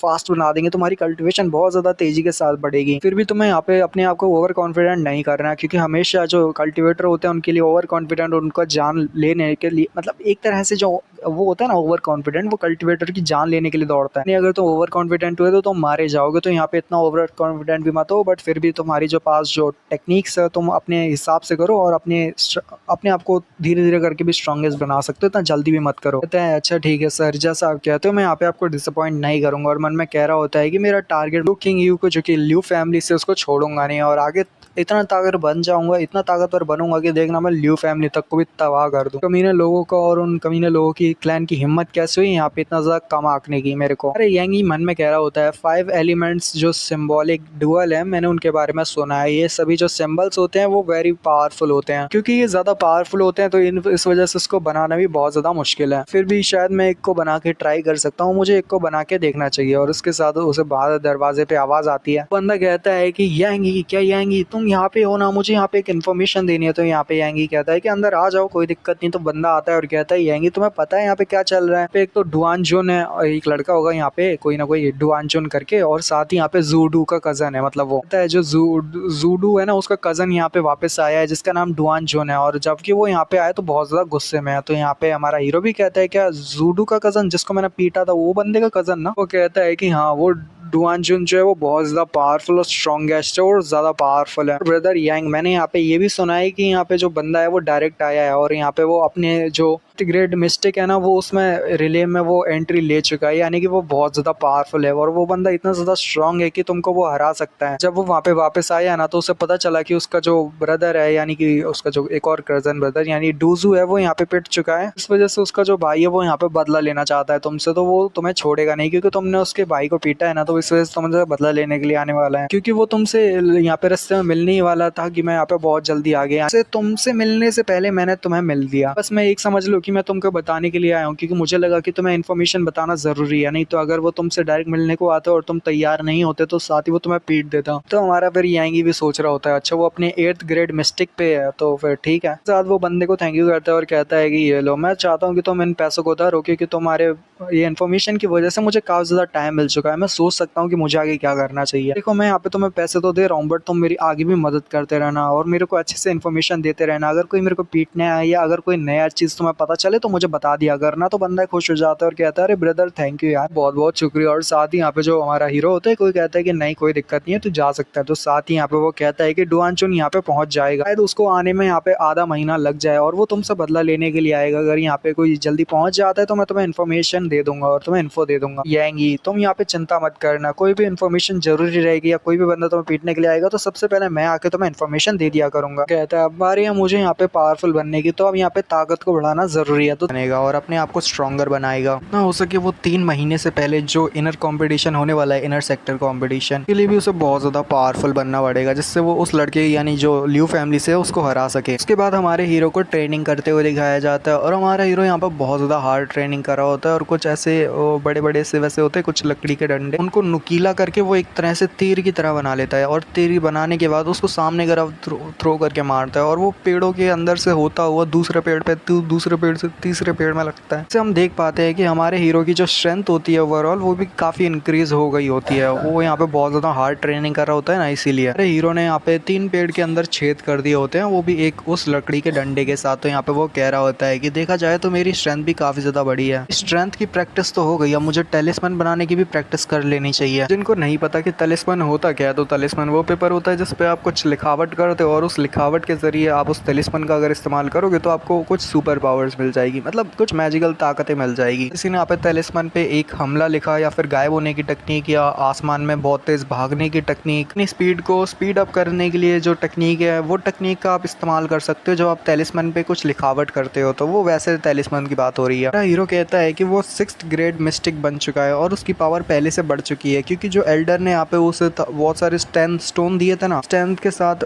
उन 10 स्टोन के साथ उसने अपनी मैजिकल और फिजिकल पावर्स को बहुत ज्यादा इंक्रीज कर लिया। तो साथ ही वो यहाँ पे इसके साथ टेलिस्मैन भी बना सकता है। वो कहता है कि मुझे टेलिस्मैन बनाना भी शुरू करना चाहिए और वो अपनी एनर्जी को रिलीज करता है और उस ब्रश में डालता है और कहता है कि अब बारी है मुझे यहाँ पे लिखने की। कहता है कि मैं यहाँ पे ब्रश के अंदर से वो एनर्जी को फ्लो होते हुए देख सकता हूँ। अब इसी एनर्जी के साथ मुझे लिखना शुरू करना है और मुझे यहाँ पे एक रूइन को ड्रॉ करना है और उसके बाद जब मैं रूइन को ड्रॉ कर लूंगा उस टेलिस्मैन के ऊपर, उसके बाद मैं यहाँ पे इस्तेमाल भी कर पाऊंगा। तो फिर वो जब उसको लिख लेता है तो फिर कहता है कि फाइनली मैंने यहाँ पे एक फ्लेम का फॉर्म लिखा है। अब यहाँ पे सबसे इंपॉर्टेंट की बारी है, मुझे यहाँ पे इन बॉटल्स का भी इस्तेमाल करना है जो उस लड़की ने दिया है। तो वो स्पिरिट ग्लास सेप होता है और साथ ही यहाँ पे एक बीस्ट ड्रॉप्स वो होता है ब्लड, एक ताकतवर से बीस्ट का ब्लड होता है। तो जब वो ऐसे उसके ऊपर वो दोनों ही चीज डालता है ना, ड्रॉप्स डालता है, तो उसके बाद दिखाते हैं कि वो फिर से कलाकृति शुरू करता है और जब ऐसा होता है उसके अंदर से एक बहुत पावरफुल सी एनर्जी निकलने लगती है। तो यांगी कहता है फाइनली मैंने कर दिया, मैं यांगी अपने 1st ग्रेड रूइन मास्टर में बन चुका हूँ, यानी मैं अपने रूइन मास्टर के उसमें 1st ग्रेड पे आ चुका हूँ। वो कहता है मुझे नहीं पता कि वैसे इसका क्वालिटी इतना क्या है बट देखने में तो ये एक टॉप क्वालिटी का आइटम लग रहा है। ये टेलीस्कोप दिखने में तो बहुत ज्यादा ही पावरफुल है। अब जो भी हो ये मेरी एनर्जी के साथ बना है तो शायद हो सकता है ये पावरफुल हो। तो यहाँ पे पीछे से एक लड़के को दिखाते हैं जो कि यहाँ पे अचानक से यांगी के ऊपर हमला करने लगा होता है। तो यांगी भी बहुत ज्यादा हैरान होकर एक जंप करता है और जंप के साथ दिखाते पीछे से वही कमीना लड़का निकलता है जिसके ब्रदर को यहाँ पे हमारे हीरो ने पीटा था। तो वो कहता है कमीने का कि तू बहुत ज्यादा तेज है, तू मेरे हमले से तो बच गया। ये लड़का डुआन जुन होता है जो हमारे हीरो से मिलने आया होता है और उसे पीटने आया होता है। तो डुआन जुन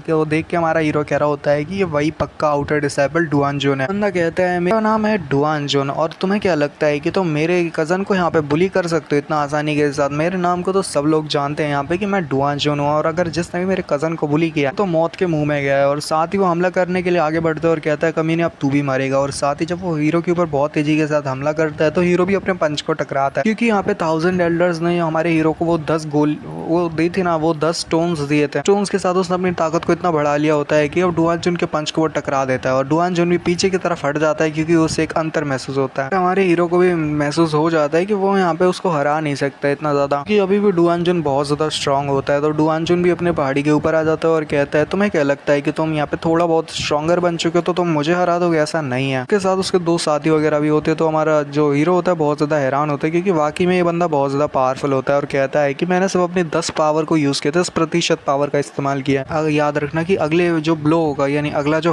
वार होगा उस वार के साथ मैं तुम्हारा काम खत्म कर दूंगा। तो हीरो कहता है कि एक सेकंड ज़रा रुको, तो मुझे बात एक करनी है तुमसे। तो यहाँ पे डुआन जुन भी नीचे उतर आता है और कहता है वो अब तुम अपनी जान की भीख मांगने वाले हो मुझसे, तो मुझे बता दो, मैं तुम्हारी जान की भीख दे दूंगा। यानी कि तुम मेरे सामने घुटने टेक दो, कुत्तों की तरह बर्ताव करो और 4 बार कुत्ते की तरह घूमो, तो हो सकता है मैं शायद तुम्हें जाने दूँ। अरे उजी वो कह रहा होता है, सॉरी हमारे यांगी कह रहा होता है कि चलो ठीक है, अब तुम ऐसे चाह रहे हो तो क्यों ना हम यहाँ पे एक डुअल कर लें, एक डुअल टू डेथ, यानी वो लाइफ एंड डेथ बैटल। बंदा भी कहता है हमारा डुआन जुन की क्या वाकई में तुम तैयार हो यहाँ पे मुझे एक चैलेंज दे रहे हो कि यहाँ पे हम लाइफ एंड डेथ बैटल करें, तो तुम्हें लगता है कि तुम मुझे हरा सकते हो? तुम वाकई में इस हिस्ट्री के सबसे बड़े कमीने कचड़ा हो जो कि यहाँ पे मेरे सामने भिड़ने के लिए आया है, बट उसको बाद में पता चलेगा कि वही पिट जाएगा। यही कहता है क्या हुआ, तो इसका मतलब साफ साफ नहीं है कि तुम मुझे मना कर रहे हो, क्या तुम मेरे चैलेंज को एक्सेप्ट करने से डरते हो? तुम्हें लगता है कि तुम ही हार जाओगे? तो यहाँ पे हमारा डुआन जुन भी कहता है कमीने तेरे को क्या लगता है कि मैं तेरे चैलेंज को एक्सेप्ट नहीं करूंगा, तो मैं यहाँ पे तेरे से डर रहा हूँ? ठीक है, अब तूने मेरे को चैलेंज किया तो सबके सामने, तो ये तो और भी बढ़िया हो गया कि लाइफ एंड डेथ बैटल के सामने मैं सबको दिखाऊंगा कि अगर जो भी मेरे भाई को यहाँ पे कुछ भी करने की कोशिश करेगा तो उसके साथ मैं क्या करता हूँ। यहाँ पे हमारा यंगी भी कह देता है अच्छा ठीक है, फिर तेरे को इतना ही कॉन्फिडेंट है तो मिलते हैं हम यहाँ पे प्लेटफॉर्म के ऊपर जो लाइफ एंड डेथ प्लेटफॉर्म है। उसके बाद हमें लाइफ एंड डेथ प्लेटफॉर्म का सीन दिखाया जाता है जहाँ पे लाइफ एंड डेथ बैटल्स होती है। तो वहाँ पे एक बंदा चिल्ला रहा होता है और जोरों शोरों से कह रहा होता है कि चलो जल्दी से अपनी बैटल पे बेट लगाओ, यानी कि ये जो बैटल होने वाली है इन दोनों लड़कों पे चाहो तो बेट्स लगा सकते हो और हमारी भी यहाँ पे कमाई हो जाएगी। तो चलो सभी लोग आगे बढ़ो और बताओ कि यहाँ पे कौन जीतेगा, येंगी या फिर डुआन जुन। ये बैटल बहुत पावरफुल होने वाली है, लाइफ एंड डेथ बैटल है जिसमें कोई भी मर सकता है। तो वहाँ पे हमारी वही प्यारी क्यूट लड़की भी जा रही होती है जो कि यहाँ पे हमारे हीरो से पहले भी मिली थी। वो देखती है कि यहाँ पे बहुत जोरों शोरों से यहाँ पे बैट लगाई जा रही है, तो वो लड़की भी बहुत ज्यादा हैरान होती है और कहती है कि यहाँ पे आखिर चल क्या रहा है, चलो मैं भी देख लेते हैं। तो यहाँ पे पीछे से एक लड़का जो होता है वो बोल रहा होता है कि यहाँ पे जरा देखो तो एक छोटा सा सर्वेंट ने यहाँ पे एक आउटर डिसाइपल को चैलेंज किया है, तो एक आसान सी बेट होने वाली है जिसमें आप बहुत सारा पैसा कमा सकते हैं। उस आउटर डिसाइपल यानी कि डुआन जुन की बात कर रहा है, डुआन जुन के ऊपर पैसा लगा के हम यहाँ पे बहुत पैसे कमा सकते हैं। तो यहाँ पे एक और बंदा कह रहा होता है कि तो और भी अच्छी बात है कि यहाँ पे वो जो लड़का है जिसके साथ डुआन जुन फाइट करने वाला है या उस आउटर डिसाइपल के साथ जो वो सर्वेंट फाइट करने वाला है उसके घर से कोई नहीं आएगा उसकी बॉडी तक को उठाने के लिए। अगर वो यहाँ पे मारा जाता है तो फिर वो मारा ही जाता है, यानी कि उसकी कबर भी यहाँ पे नहीं बन पाएगी, उसे बाहर फेंक दिया जाएगा। जो भी हो इस बैट को करने में मजा आने वाला है, इसके ऊपर जो पैसे हम लगाएंगे वो बहुत ज्यादा मजेदार होगा, यानी कि उस लड़के के ऊपर तो बिल्कुल नहीं लगाएंगे जिसका नाम वो सर्वेंट है। ये वो सर्वेंट है ना, पागल ही होगा जो उसके ऊपर बैट लगाएगा। तो साथ ही दिखाते हैं कि वहाँ पे ज्यादातर जो बड़े बड़े पैसे होते हैं वो यहाँ पे डुआन जुन के ऊपर लगाए गए होते हैं, क्योंकि डुआन जुन के ऊपर भरोसा होता है कि वो जीतेगा, क्योंकि वो एक आउटर डिसाइपल है। आउटर डिसाइपल के खिलाफ एक सर्वेंट फाइट कर रहा है, ऐसा तो किसी ने सोचा भी नहीं होगा कि यहाँ पे सर्वेंट आउटर डिसाइपल को हरा दे। यहाँ पे जो कमीना बैट कर रहा होता है ना वो भी यहाँ पे कहता है मजे से कि देखो मेरे लिए तो इतने स्टोन ही काफी है, मैं यहाँ पे 20 स्टोन्स के साथ ही यहाँ पे बहुत सारा कमा लूंगा। वो एक तरह से हमारे हीरो की भी काफी ज्यादा इंसल्ट कर रहा होता है। तो जो लड़की होती है यानी बोआ, वो भी बहुत ज्यादा गुस्सा हो जाती है और कहती है कि मैं यहाँ पे अपनी पूरे पैसे लगा दिया हूँ, मैं तुम्हारी बैट के लिए तैयार हूँ और मैं अपना सारा पैसा यहाँ पे लिटिल सर्वेंट के ऊपर लगाती हूँ, देखते हैं कि यहाँ पे कौन जीतता है। बैट वाला लड़का भी हैरान होता है और कहता है कि आखिर ये है क्या, तुम इतने ज्यादा पैसे क्यों लगा रही हो लड़की? कहीं वो फूफैंग इनर सर्कल की एक मेंबर तो नहीं लड़की? तो साथ ही यहाँ पे जो लड़की होती है वो कहती है हाँ ऐसा ही है, मुझे अच्छे से पता है कि वो सर्वेंट जीतेगा, तुम बस तैयार हो जाओ हारने के लिए, क्योंकि तुम जैसे लोग हार नहीं वाले हो जो ऐसा सोचते हो कि सर्वेंट कमजोर है। वो कहती है कि मैं यहाँ पे इस कमीने को छोड़ूंगी नहीं, ये लोग यहाँ पे एक तो मेरे ऊपर भी बहुत ज्यादा कम आंक रहे हैं और साथ ही यहाँ पे लिटिल सर्वेंट को भी बहुत ज्यादा कम समझ रहे हैं जिससे मैं सुबह मिली थी। जैसे मेरे को तो इस तरह से देख रहे हैं जैसे मैं बैट कर रही हूँ, लड़का यहाँ पे हारने वाला है। मुझे इस फेस को देखने के बाद बहुत ज्यादा गुस्सा आती है। यहाँ पे जो बैट लगाने वाला बंदा होता है वो कहता है अच्छा ठीक है, हमें कोई दिक्कत नहीं है, हमें तो और उल्टे पैसे मिल जाएंगे और वो भी बहुत ज्यादा मिलेंगे, जब तुम हार जाओगी तो समय तुम्हारे पैसे बांटे जाएंगे। सभी को अच्छे से पता है कि यहाँ पे एक सर्वेंट कभी भी एक आउटर डिसाइपल को नहीं हरा सकता, तो देखने में भी मजा आएगा कि तुम भी देखना कि कैसे तुम्हारा वो लिटिल सर्वेंट हारता है। वो बोआ भी बहुत ज्यादा गुस्सा हो जाती है और सभी के ऊपर गुस्सा करते हुए कह रही होती है कि चलो देखते हैं कि तुम्हारा वो जो आउटर डिसाइपल है वो मेरे लिटिल सर्वेंट को हरा भी सकता है या नहीं, देखने की वो कैसे उसको हरा देगा। बंदा जो बेट लगाने वाला होता है वो कहता है कि फिर तुम तैयार हो जाओ, अगर तुम्हारा वो लिटिल सर्वेंट जीत जाता है ना तो हम यहाँ पे बहुत सारे लोग हैं, तो हमारे बहुत सारे लोगों का पैसा सारा तुम्हें मिल जाएगा, हमने जो पैसे दिए हैं उसका भी तुम्हें सारा डबल का डबल हो जाएगा। तो देखो तो क्या अगर तुम्हारा लिटिल सर्वेंट जीत जाता है तो अपना भला करना। उसके साथ ही यहाँ पे उस लड़की को यानी बोआ को और ज्यादा गुस्सा आ जाती है, वो अपने पास से एक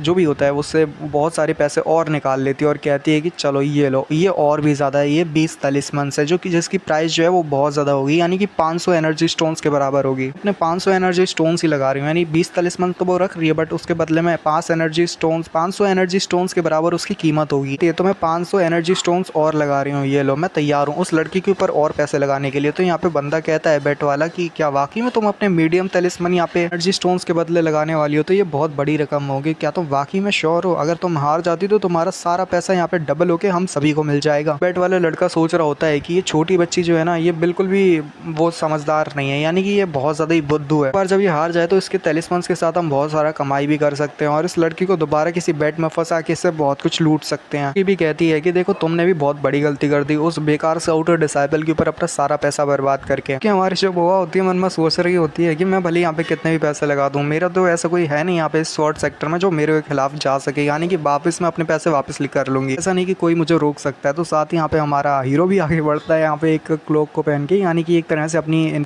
वो अपना को छुपा के अपने ऊपर ही 50 स्टोन लगा देता है और कहता है कि मैं यहाँ पे यांगी के ऊपर बैट करता हूँ। मतलब कोई तो उसे जानता नहीं, तो वो कह रहा होता है कि मैं यांगी के ऊपर पैसे लगा रहा हूँ। हमारी लड़की भी बहुत ज्यादा हैरान होती है कि आखिर ये लड़का कौन है जो यांगी को जानता है और यांगी के ऊपर इतना पैसा लगा रहा है। यहाँ पे एक बंदा ना हंस रहा होता है और कह रहा होता है कि इसमें कोई भी अचंभित बात नहीं है, यानी कि कोई भी ऐसे हैरानी की बात नहीं है कि कोई यहाँ पे आया और वो भी अपने चेहरे को ढकते हुए यांगी के ऊपर पैसे लगा दिए सारे, जिससे वो दिखा सके कि यांगी यही जीतेगा। नहीं चाहता कि लोगों को पता चले कि वो एक बड़ा इडियट है, तो इस वजह से वो यहाँ पे एक क्लोक पहन के आया है। यहीं पे ये वाले एपिसोड का एंड होता है और सभी को पता चल चुका होता है कि वो यांगी ही होता है। वही है, मैं पक्का समझ गई। तो साथ ही वो उसका जो क्लोक होता है उसको पकड़ लेती है और साथ ही हमारा जो वो होता है यांगी, वो भी हैरान हो जाता है, अरे ये कौन है, किसने पकड़ लिया। कहती है मेरे दोस्त, मैं तो अच्छे से जानती थी तुम्हारी आंखें बहुत ज्यादा अच्छी है, बैट तो अच्छा किया है, पर तुम्हें नहीं लगता कि तुम्हें कुछ ज्यादा करना चाहिए, तुम्हें यहाँ पे ज्यादा बेट लगाना चाहिए। तो हमारा यांगी भी कहता है हाँ तुमने ठीक कहा। पीछे से आवाज आती है जहाँ पे जो बंदा होता है डुआन जुन कह रहा होता है कि यांगी कहाँ पे है, कमीने जल्दी से स्टेज पे क्यों नहीं आता, तो या तू यहाँ पे डर ही है, मरने से डरता है तो मुझे बता सकता है, मैं यहाँ पे तेरे को छोड़ दूंगा। के सामने स्टेज के ऊपर आने के बाद यहाँ पे कुत्ते की तरह 3 बार भौंक जा और घूम जा, उसके बाद मैं तेरे को माफ कर दूंगा, तेरी जान बख्श दूंगा। तो हमारा यांग भी जल्दी से उस लड़की के मुंह पे हाथ रखता है और कहता है अरे शांत हो जा, मुझे पता है तू उस पर गुस्सा करेगी, तुम बस यहाँ पे शांत रहो और मैं बाद में आके तेरे से बात करता हूँ। तो लड़की को वो मुंह बंद करने लगता है, तो लड़की उसको काट लेती है। तो हमारी लड़की उसे कहती है कि यांगी तुम्हें नहीं लगता कि तुम्हें यहाँ पे प्लेटफॉर्म पे होना चाहिए, यहाँ पे प्लेटफॉर्म पे होने की बजाय तुम यहाँ पे बेट लगा रहे हो। जबकि हमारा यांगी कहता है हाँ हाँ ठीक है, मैं माफी मांगता तो हूँ, क्योंकि यहाँ पे बेट लगाना फ्री है, तो क्यों ना मैं अपने यहाँ पे बेट लगा रहा था, बस यही देख रहा था कि मैं अपने यहाँ पे बेट लगा के मैं जीत सकता हूँ या फिर नहीं। यहाँ पे हमारी लड़की कहती है तुमने अपने ऊपर बेट लगाया, इसका मतलब तो साफ ही है कि तुम यहाँ पे जीतने वाले हो और तुम पूरा कॉन्फिडेंट हो कि तुम यहाँ पे जीतोगे। तो हमारी लड़की सोच रही होती है कि यांगी तो वाकई में उस लड़के को चैलेंज कर दिया है, पर से अभी थोड़ी देर पहले इसने अपने आप के ऊपर भी बेट लगा दिया। जो लिटिल सर्वेंट है उसको लगता है कि ये वाकई में जीत सकता है, कि ये वाकई में भी जीत सकता है। ये बोलता है कि वाकई मेरे पे भरोसा करो, मैं जीत सकता हूँ, ये बात तो बहुत ज्यादा आसान है। ये बोलती है तुम बहुत ज्यादा कॉन्फिडेंट हो, ठीक है तुमने बैट किया है तो इसका मतलब है तुम जीत सकते हो। ये बोलता है हाँ यही तो है जो मैं कर सकता हूँ, तो मैं आसानी के साथ जीत जाऊंगा। तो फिर लड़की कहती है तो ये लो, मैं तुम्हें एक चीज देना चाहती हूँ। अपने पास से कुछ पैसे और निकालती है और कहती है कि तुम इसको ले लो और इसके साथ अपने बैट्स को और भी ज्यादा इंक्रीज कर दो। अब जब यहाँ पे हम बैट को जीत जाएंगे तो हम यहाँ पे पैसों को आपस में बांट लेंगे 50-50। ये कहता है अच्छा ठीक है, और उसके साथ वो वहाँ पे बैट लगा देता है। और फिर दूसरी तरफ यहाँ पे जो डुआन जोन होता है उस वहाँ पे खड़ा होता है प्लेटफॉर्म के ऊपर, और वहाँ पे एक सीनियर मास्टर आते हैं। मास्टर अपनी पावर्स को रिलीज करते हुए कहते हैं कि देखो बच्चों, ये कोई मजाक तो है नहीं, ये एक लाइफ एंड डेथ टूर्नामेंट है, इसका मतलब है कि इसको हम मजाक में नहीं लेंगे। तुम अपने वादे से पीछे हटते हो और तुम अपने वर्ड के खिलाफ जाते हो तो मैं तुम्हें छोड़ूंगा नहीं। यहाँ पे सिर्फ 2 लोग जो आपस में लाइफ एंड डेथ बैटल कर रहे हैं वही डिसाइड कर पाएंगे कि किसको जिंदा छोड़ना है या फिर किसको नहीं छोड़ना। कोई इंटरफेयर करता है यहाँ पे इस बैटल में ना मैं किसी को करने दूंगा, तो यहाँ पे जो भी होगा वो फेयर एंड स्क्वायर होगा। और साथ ही यहाँ पे वो कहते हैं, तो जो यांगी होता है ना वो जल्दी से अपने क्लोक को हटाता है और कहता है अच्छा ठीक है फिर तैयार हो जाओ। और साथ ही वो बड़ी तेजी के साथ स्वॉर्ड को लेके आगे बढ़ता है और कहता है कि क्योंकि ये लाइफ एंड डेथ बैटल है, तो कैसे चलेगा कि यहाँ पे कौन जीतने वाला है और कौन हारने वाला है, बट फिर भी यहाँ पे एक बात तो है कि मैं ही जीतूंगा इस पूरे बैटल को। उसके साथ ही यहाँ पे बहुत ज्यादा तेजी के साथ हवा भी चल रही होती है और यहाँ पे हमारे जो मास्टर रहते हैं ना या एल्डर रहते हैं इस प्लेटफॉर्म की यानी लाइफ एंड डेथ प्लेटफॉर्म की, वो कहते हैं कि यहाँ पे कोई भी रूल नहीं है, चाहे तुम दोनों अपनी फाइट का मर्जी का कर सकते हो, बस यहाँ पे काम ये है कि तुम्हें यहाँ पे बैटल को जीतना है और सामने वाले को मारना है, क्योंकि ये लाइफ एंड डेथ बैटल है। तो हमारा डुआन जुन कहता है अब बस मरने के लिए तैयार हो जा। तो येंगी भी उससे कहता है कि हाँ मैं अपना पूरा बेस्ट दूंगा और तेरे को भी अपनी पूरी ताकत को दिखाना होगा। तो एल्डर कहते हैं तुम दोनों अपने लाइफ एंड डेथ डुअल को शुरू कर सकते हो। तो ये हमारे डुआन जुन कहता है कि कहने की तो एल्डर जरूरत नहीं थी, मैं इस कमीने को एक भी मौका नहीं दूंगा, ये तो मेरे एक ही अटैक में मारा जाएगा। तो साथ ही वो अपनी तलवार को सामने करते हुए कहता है कि देख तेरे को मैं यहाँ पे 3 चांस देता हूँ जीतने के, यानी तू चाहे तो मुझ पे 3 मूव आजमा सकता है, अगर 3 मूव में तुझने मुझे हरा दिया तो काम बन जाएगा, नहीं तो उसके बाद मैंने हमला कर दिया तो तू पहले हमले में मर जाएगा।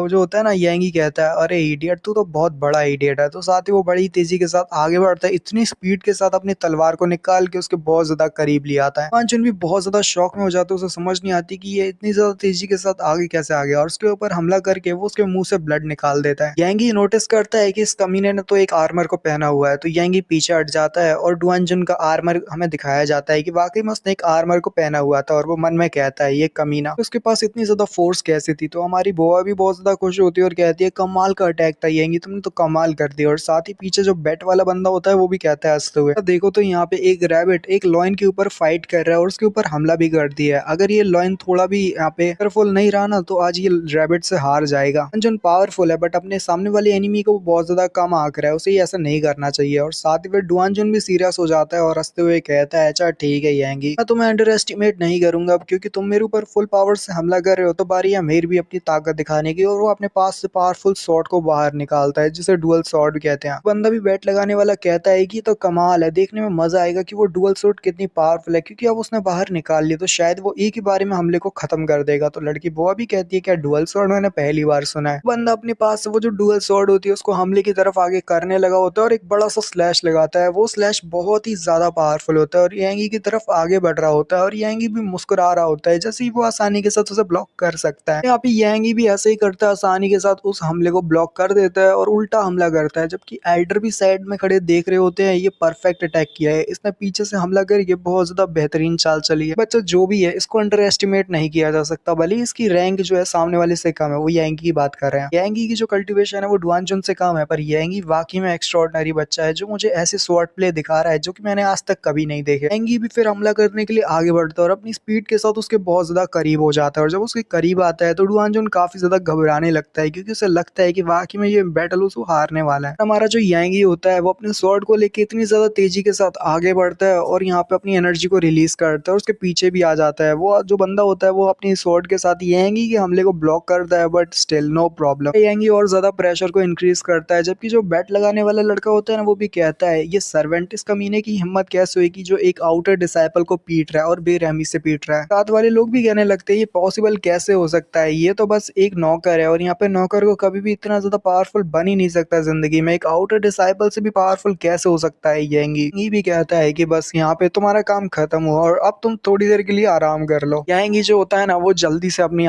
तलवार को आगे बढ़ाता है और उसकी तलवार को फेंक के यहाँ पे अब सामने वाला बंदा होता है वो काफी ज्यादा घबरा जाता है क्योंकि उसे समझ नहीं आती कि अब वो क्या करे। यांगी जो होता है ना मुस्कुरा के जल्दी से उसकी तलवार को पूरी तरह से उसके हाथ से हटा देता है और जब वो उसकी तलवार को दूसरी तरफ फेंक देता है उसकी तलवार आके दूसरी जगह पे गड़ जाती है और हमारा यांगी और मुस्कुराते हुए कहता है कि लगता है जैसे तुम यहाँ पे हार चुके हो। यांगी ने उसको हरा दिया होता है। सबसे ज्यादा बुआ खुश होती है और कहती है कि यांगी वाकई में तुम तो जीत गए, तुम तो जीत गए। बहुत ज्यादा खुश होती है और चिल्ला रही होती है। अंजुम भी बहुत ज्यादा हैरान होता है और कहता है कि मैं तुमसे नहीं हार सकता, ये हो नहीं सकता। जबकि यांगी कहता है कि क्या तुम अपनी हार भी मानने को तैयार नहीं हो, ये फेयर एंड स्क्वायर बैटल था, तुम्हारी जान को बख्श दूंगा और तुम्हें जान से बख्श दूंगा और तुम्हारी जान नहीं लूंगा, पर अगर तुम यहाँ पे एक ऑप्शन को और एक कंडीशन को मानते हो तो यहाँ पे बंदा कहता है कि बताओ मुझे क्या कंडीशन है, तुम बस बोलो। यांगी मुस्कुराते हुए और लालची आंखों से देखते हुए कहता है कि तुम अपने ट्रेनिंग रिसोर्सेज और साथ ही जितना भी गोल्ड है वो मुझे हवाले कर दो। तो यहाँ पे बंदा कहता है अच्छा अच्छा ठीक है, अगर तुम इतना ही मांग रहे हो तो तुम्हें दे देता हूँ। मैं करीबन 20 एनर्जी स्टोन होंगे और साथ ही मैं यहाँ पे एक कार्ड भी देना चाहता हूँ जिसकी कीमत यहाँ पे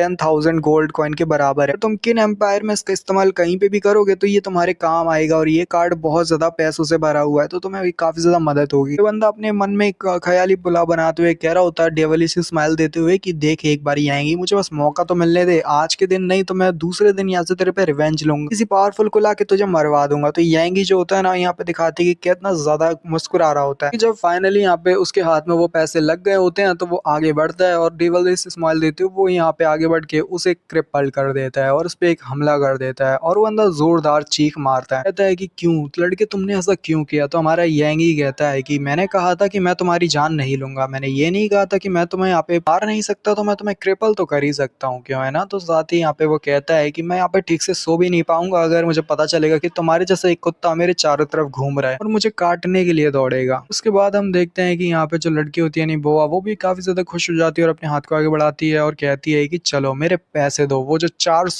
400,000 400,000 एनर्जी स्टोन्स है ना, तो मुझे दे सकते हो, जल्दी से निकालो और यहाँ पे कोई भी चीटिंग मत करना। कहता है कौन से एनर्जी स्टोन, मेरे पास तो है ही नहीं छोटी बच्ची, क्यों ना हम अपनी बॉडी दे दें तुम्हें, ठीक बदले तुम हमारी बॉडी ले सकती हो लड़की, ये पैसे है ही नहीं छोटी बच्ची, और यहाँ पे इतने सारे पैसे हम अचानक से कहाँ से लेके आएंगे, पर हम तुम्हें अपनी बॉडी देने को तैयार है, अगर तुम हमारी बॉडी लेना चाहो तो हम तुम्हें अपनी बॉडी दे सकते हैं। यहाँ पे ये हमारी बोयर का काफी ज्यादा मजाक उड़ाते, तो बोयर काफी ज्यादा गुस्सा हो जाती है और कहती है कि तुमने बोयर को बहुत ज्यादा गुस्सा दिलाया है। ये बोयर तुम्हें दिखाती है कि यहाँ पे बोयर के साथ चीटिंग करने का फल क्या होता है, और उसके साथ बोयर आगे की तरफ गुजर जाती है और एक खुली जगह पे जाने लगती है कि जरा यहीं पे सब्र करो, तुम्हें पछतावा होगा, और वहाँ पे आगे की तरफ गुजर जाती है। तो जो एल्डर होते हैं ना यहाँ पे लाइफ एंड डेथ टूर्नामेंट के एल्डर होते हैं, वो कहते हैं ये लड़की यहाँ पे क्या कर रही है, लड़की यहाँ पे कैसे हो सकती है। हमारा जो यंगी होता है वो भी बोयर को लेके सीरियस होता है कि आखिर अब बोयर करने के वाले, तो बोयर जो होती है वो कहती है चिल्लाते हुए कि सभी लोग मेरी बात को ध्यान से सुनो, आज से और अभी से यहाँ पे एक बात को अनाउंस करना चाहती हूँ कि जो प्राइज जो दी जाती है आउटर डिसाइबल को और आउटर सेक्टर को भी, आउटर सेक्टर के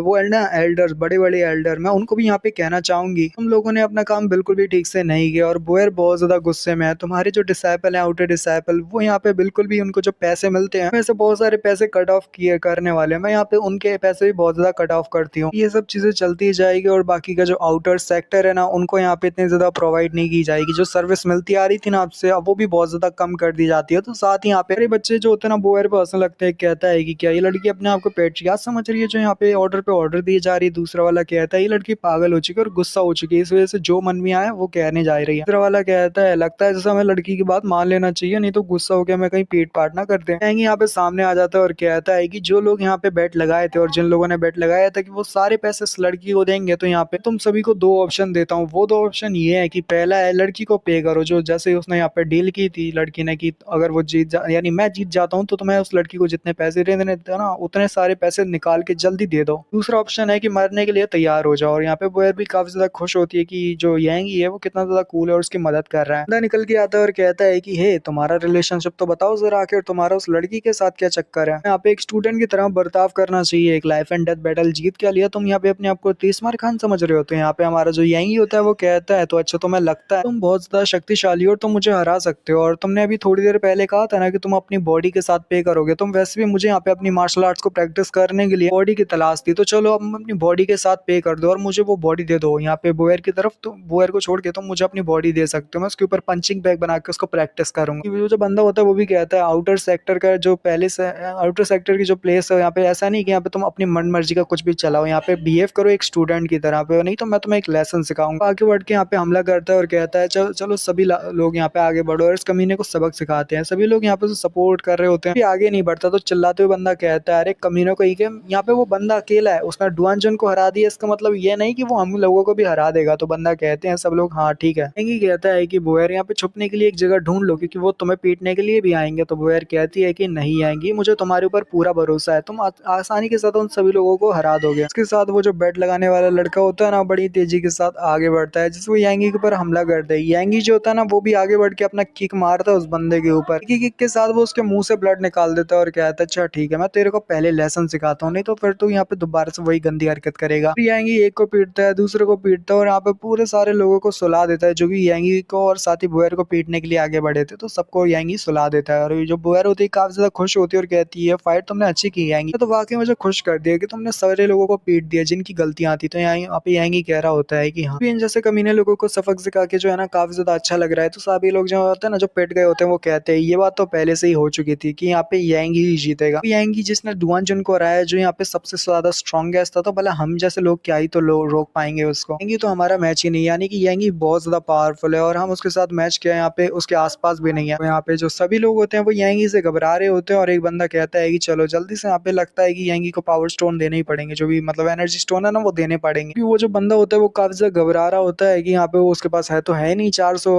मतलब गोल्ड कॉइन, वो कहाँ से जाके देगा। तो यहाँ पे जो यांगी होता है वो कहता है हे तुम ये नहीं लगता कि यहाँ पे लेटने की बजाय यहाँ पे वार्निंग मैंने तुम्हें दी है, यानी कि तुम्हें वो 400 एनर्जी स्टोन जो कि तुम्हें देने हैं तो वो चुपचाप से निकाल लो। तो कहता है मास्टर प्लीज हमारी जान को बख्श दीजिए, हमें प्लीज थोड़ी तो दया दिखाइए हमारे ऊपर। उसके बाद अचानक से यहाँ पे 1000 एल्डर्स और उसके साथ बाकी 3 एल्डर और निकलते हैं, यानी कि टोटल 4 एल्डर वहां पे आते हैं। तो यांगी भी देखने लगता है जहाँ पे 4 एल्डर जो होते हैं ना बड़े आउटर डिसाइबल के, ये जो चारों एल्डर्स होते हैं ये आउटर सेक्टर के बहुत पावरफुल 4 एल्डर्स होते हैं। तो साथ ही यहाँ पे जितने भी एल्डर्स होते हैं वो आ जाते हैं। यही कहते हैं यहाँ पे तो एल्डर कियान भी आ चुके हैं, ये तो बहुत ज्यादा अच्छी बात है। एल्डर कियान आ चुके हैं तो फिर तो सब चीजें पहले से ही सेटल हो चुकी है। तो यहाँ पे बंदा होता है ना एल्डर के साथ वाली, यानी 4 एल्डर में से एक एल्डर आता है, वो कहता है कि ये तुम सभी लोग तुम जानते भी हो कि तुमने क्या गलती की है, जल्दी से खड़े हो जाओ और तुम्हें तो खुद पे शर्म आनी चाहिए जो तुमने काम किए। तो सभी लोग बहुत ज्यादा हैरान होते हैं कि एल्डर आखिर इतना ज्यादा गुस्से में क्यों है। 1000 एल्डर आने के बाद कहते हैं यांगी, वाकई में तुमने मुझे आज डिसअपॉइंट नहीं किया, तुमने तो अपनी ताकत को भी शो किया। तो यहाँ पे यांगी कहता है सर आपकी रिसोर्सेस और साथ ही गाइडेंस की वजह से हुआ है 1000 एल्डर्स। 1000 एल्डर्स कहते हैं मुझे पूरी कहानी के बारे में पता है और मुझे पता है कि तुम्हारी यहाँ पे कोई भी गलती नहीं है, वो सभी लोग बहुत ज्यादा बुरे हैं जो तुम्हारे साथ ऐसा कर रहे हैं। अब बुआ से भी बात कर लेते। तो यहाँ पे जो हमारा यांगी होता है वो भी कहता है चल ठीक है 1000 एल्डर्स। तो साथ ही यहाँ पे जो होता है ना एक एल्डर होता है मोटे से, उनका नाम होता है फेंगियो। फेंगियो कह रहे होते हैं कि बुएर तुम्हें नहीं लगता कि तुम्हें यहाँ पे इतना ज्यादा गुस्सा नहीं करना चाहिए, अब हम आ चुके तो सारी चीजों को हैंडल कर लेंगे, इसीलिए यहाँ पे हमारे आउटर डिसाइपल है ना उनकी जान तो बख्श दो, उनको यहाँ पे जाने दो, उनकी इतनी भी ज्यादा कोई गलती तो है नहीं, वो तुम्हारे बारे में जानते नहीं थे, इस वजह से यहाँ पे वो ऐसी चीजें कर रहे थे।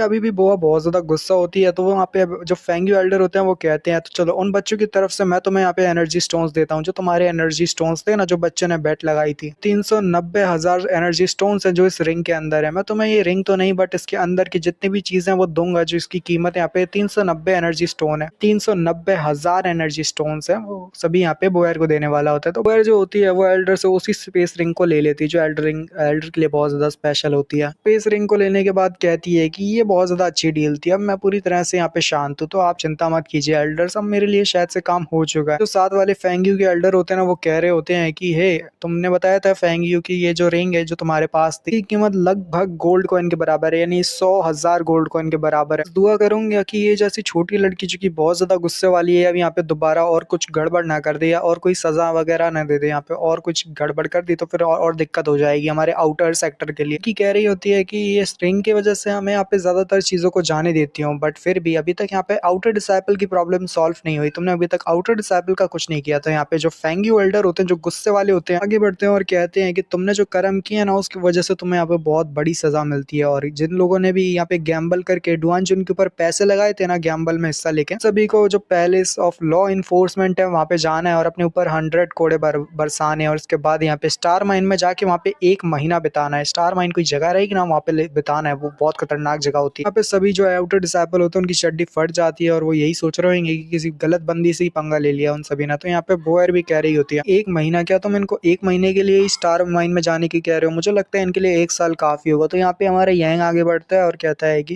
देखो बोयर तुम्हें इतना ज्यादा नहीं करना चाहिए, उन्होंने यहाँ पे एक तो हमें एनर्जी स्टोन्स दे दिए और ऊपर से उन सभी बच्चों ने माफी भी मांग ली और ऊपर से वो पनिशमेंट को भी मानने को तैयार है, तो अब यहाँ पे हमें भूल जाना चाहिए सबके बारे में, वो तैयार है और माफी भी मांग रहे हैं, तो इस सब के बारे में भूल जाते हैं कि जैसे यहाँ पे कुछ हुआ है ना। तो बोयर भी यहाँ पे शांत हो जाती है और कहती है अब तुमने कहा है तो फिर ठीक है। यहाँ पे जो हमारे वो होते हैं ना फेंगियो एल्डर बहुत ज्यादा हैरान होते हैं और कहते हैं कि मुझे तो जानना है कि आखिर ये छोटी बच्ची और ये लड़का यांगी इन दोनों के बीच में आखिर कौन सा रिलेशनशिप है ऐसा की वजह से वो छोटी लड़की बोयर भी यहाँ पे यांगी की सारी बातें मान सोच रहे होते हैं कि आखिर ये जो बच्चा यांगी है तो बोयर के साथ आखिर ऐसा कौन सा रिलेशनशिप है जिसकी वजह से बोयर उसकी सारी बातें मानती है। तो यहाँ पे उसके साथ वाले एल्डर कहते हैं अरे पागल ये सब चीजें भूल जा, यहाँ पे उस बच्चे से यानी यांगी से बात करनी चाहिए अगर तुझे अपनी पोस्ट को बनाए रखना है, नहीं तो तू खतरे में आ जाएगा। तो जो फेंगियो एल्डर होते हैं वो भी यहाँ पे यांगी के करीब आते हैं और कहते हैं बच्चे यांगी जब वो ही तो हो तो यानी तुम वही यंग हीरो हो जिसने यहाँ पे डुआन जुन तक को हरा दिया जो कि अपने 8th ग्रेड मिस्टिक पे था। अमेजिंग, ये बात तो काफी ज्यादा अमेजिंग है। तो यहाँ पे हमारा यांगी कह रहा होता है आपका शुक्रिया, बहुत शुक्रिया एल्डर इतना ज्यादा कॉम्प्लीमेंट देने के लिए, जबकि मन में वो सोच रहा होता है ये वो कमीना एल्डर है जिसने यहाँ पे को पास्ट में बहुत ज्यादा सताया था, यहाँ तक कि सबके सामने ये तक कह दिया था कि मेरे जैसे कचड़े को तो इस जैसे स्वॉर्ड सेक्टर में होना ही नहीं चाहिए, जो स्वॉर्ड क्लैन है ना इसमें होना ही नहीं चाहिए था क्योंकि मैं कचड़े जैसा हूँ। टाइम था जब मैं पूरी तरह से क्रिपल था और इसने मेरा जितना हो सके उतना मजाक बनाने की कोशिश की, वो भी सबके सामने, और मुझे यूजलेस तक कह दिया था। वही बंदा आके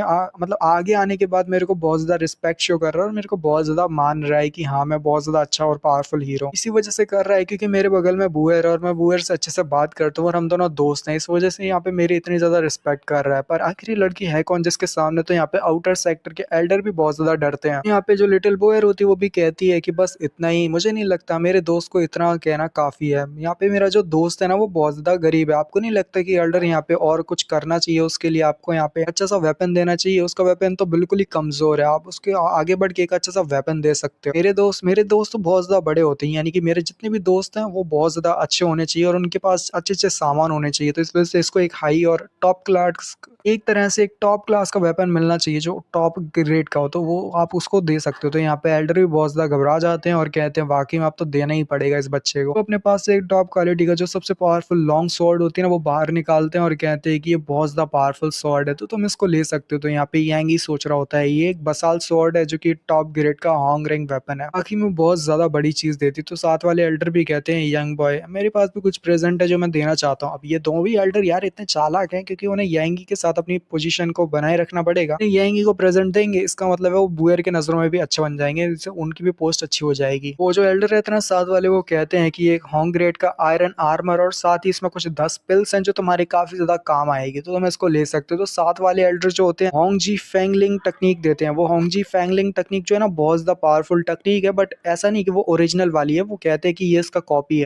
तुम इसको प्रैक्टिस कर सकते हो और तुम्हारे लिए काफी काम किया। तो यहाँ पे हमारा यांगी भी कह रहा होता है सारे एल्डर्स की तरफ से मैं शुक्रिया अदा बोलना चाहूंगा, मतलब सारे एल्डर्स को मैं शुक्रिया अदा बोलना चाहूंगा जिन्होंने मेरे को होंग रैंक के टेक्निक्स और वेपन्स दिए और आर्मर दिए जो कि बहुत ज्यादा बेहतर रहेगा मेरे लिए आगे फ्यूचर में कल्टिवेट और पावरफुल बनने के लिए। तो आप सभी एल्डर्स का बहुत बहुत शुक्रिया, आप सभी को बिल्कुल भी डिसअपॉइंट नहीं करूंगा और एक स्ट्रॉन्गेस्ट आदमी बन के दिखाऊंगा फ्यूचर में। के साथ ही हमारा जो यांगी होता है और बोयर होते हैं, वो बोयर और यांगी दोनों एक जगह पे बैठे होते हैं जिसको किंग फेंग वैली कहते हैं। तो वहाँ किंग फेंग वैली के पास ही एक ब्रिज पे बैठे हुए होते हैं और बातें कर रहे होते हैं। तो हमारी जो बोयर होती है अपने पास से वो रिंग को निकाल के देती है और कहती है कि यंग सर्वेंट मैं देखो तुम्हारे लिए वो रिंग लेके आई हूँ, वो रिंग जिसमें कुछ एनर्जी स्टोन्स हैं। मैंने कहा था कि हम आपस में 50-50 बांट लेंगे, तो फिर वही मैं करने वाली हूँ। तो यहाँ पे एंगी भी उसे शुक्रिया अदा करते हैं और कहते हैं थैंक यू भैया, और साथ वो कहता है कि मैं तुम्हारे लिए एक पावर चार्म लेके आया हूँ, ये तलिस्मन लेके आया हूँ। तलिस्मन जिसको मैंने हाथ से बनाया है वो भी अपने हाथों से, तो तुम इसको गिफ्ट के तौर पे रख सकते हो। तो यहाँ पे जब बोयर चेक करती है तो कहती है ये तो वाकई में एक टॉप क्वालिटी का पावर चार्म है, यानी एक टॉप क्वालिटी का यहाँ पे तलिस्मन है, आखिर तुमने इसको बनाया है, तुम मजाक कर रहे हो, ऐसा नहीं हो सकता, ये तो बहुत ज्यादा ताकतवर है और बहुत ज्यादा अच्छी क्वालिटी का। अगर इस दुनिया में पॉसिबल कैसे है कि वाकई में तुम अभी एक यंग सर्वेंट हो और इतने ज्यादा पावरफुल चीजें कैसे बना सकते हो। वो बोलती तो नहीं बट वाकई में मन में अपने बहुत ज्यादा तारीफ कर रही होती है यांगी की। यांगी कहता है तुमने अभी तक बताया नहीं कि वो कैसा है, क्या मेरे को बताओगी भी? तो यांगी से वो कह रही होती है ये तो अभी भी बहुत ज्यादा कमजोर है, तुम्हें तो मेरे से ज्यादा पावरफुल होना चाहिए था। खैर जो भी होता है तलिस्मन इतना भी अच्छा नहीं है, बट मैं कहूंगी कि ये एवरेज है, वर्ड से इतना ज्यादा अच्छा नहीं है, बट फिर भी मैं इसे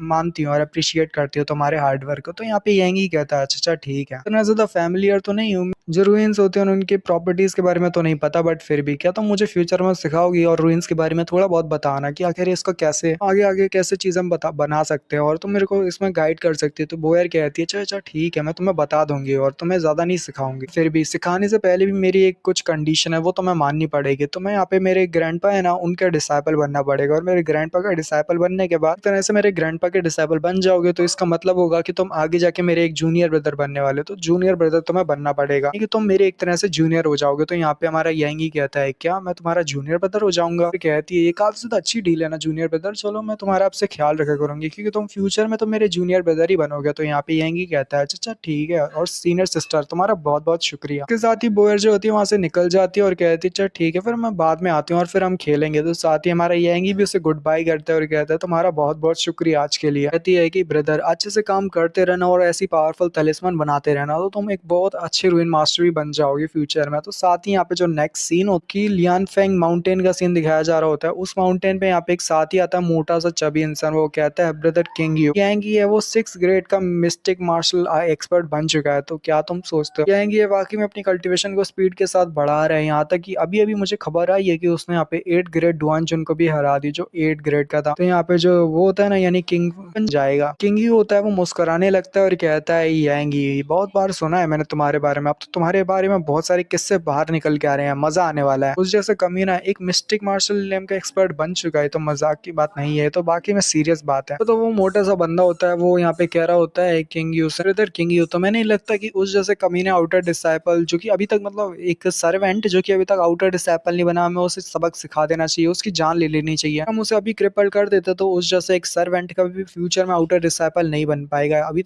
अगर उसकी कल्टिवेशन को देखा जाए तो वो बहुत जल्दी एक आउटर डिसाइपल भी बन जाएगा। तक कि कुछ एल्डर्स तो उसकी मदद तक कर रहे हैं और उसे गिफ्ट भी दिया है। तो यहाँ पे जो हमारा किंग ही होता है वो अपनी पावर्स को रिलीज करता है और कहता है चलो मैं भी देखना चाहूंगा उस जैसे लूजर को जो कि एक मिस्टिक बन चुका है। बाकी में ये बंदा जो किंग है बहुत ज्यादा पावरफुल है। अब देखने में मजा आएगा कि यहाँ पे जो हमारा यांग है वो किंग यू को भी एक लाइफ एंड डेथ बैटल के लिए फ्यूचर में चैलेंज करेगा, ये जानने को तो मजा आएगा। बट दूसरी तरफ हम देखते हैं यहाँ पे यांग ही देख रहा होता है कि एक एल्डर बहुत सारे बच्चों को सिखा रहे हैं और यहाँ पे यांग ही सोच रहा होता है कि जो जाविया है अभी तक उसकी तरफ से कोई भी खत वगैरह नहीं मिला, यानी वो अपनी सिस्टर की बात कर रहा है कि यहाँ पे उसके घर से कोई भी सिस्टर या फिर मदर का कोई भी सेट लेटर वगैरह नहीं आया और अभी तक तो उसे मिल जाना चाहिए था। यांग ही कहता है जाविया की तरफ से कोई भी लेटर वगैरह तो नहीं मिला, यहाँ तक कि मेरी मदर ने भी मेरे लिए कोई लेटर तक नहीं भेजा। आखिर वहाँ पे चल के रहा है, क्या सब कुछ ठीक भी होगा यहाँ पे? तो चलो फिर देख ही लेते हैं। थाउजेंड एल्डर के पास जाता हूँ और उनसे पूछता हूँ क्या वहाँ पे मेरे घर पे सब कुछ ठीक है या नहीं। अगर घर पे कुछ भी ठीक नहीं होगा तो शायद मुझे घर पे जाके देखना चाहिए। तो साथ ही यहाँ पे एक बंदा पीछे से आता है जो कि यहाँ पर किंग ही होता है, यहाँ पे हमारे यांगी के पास आता है और कहता है।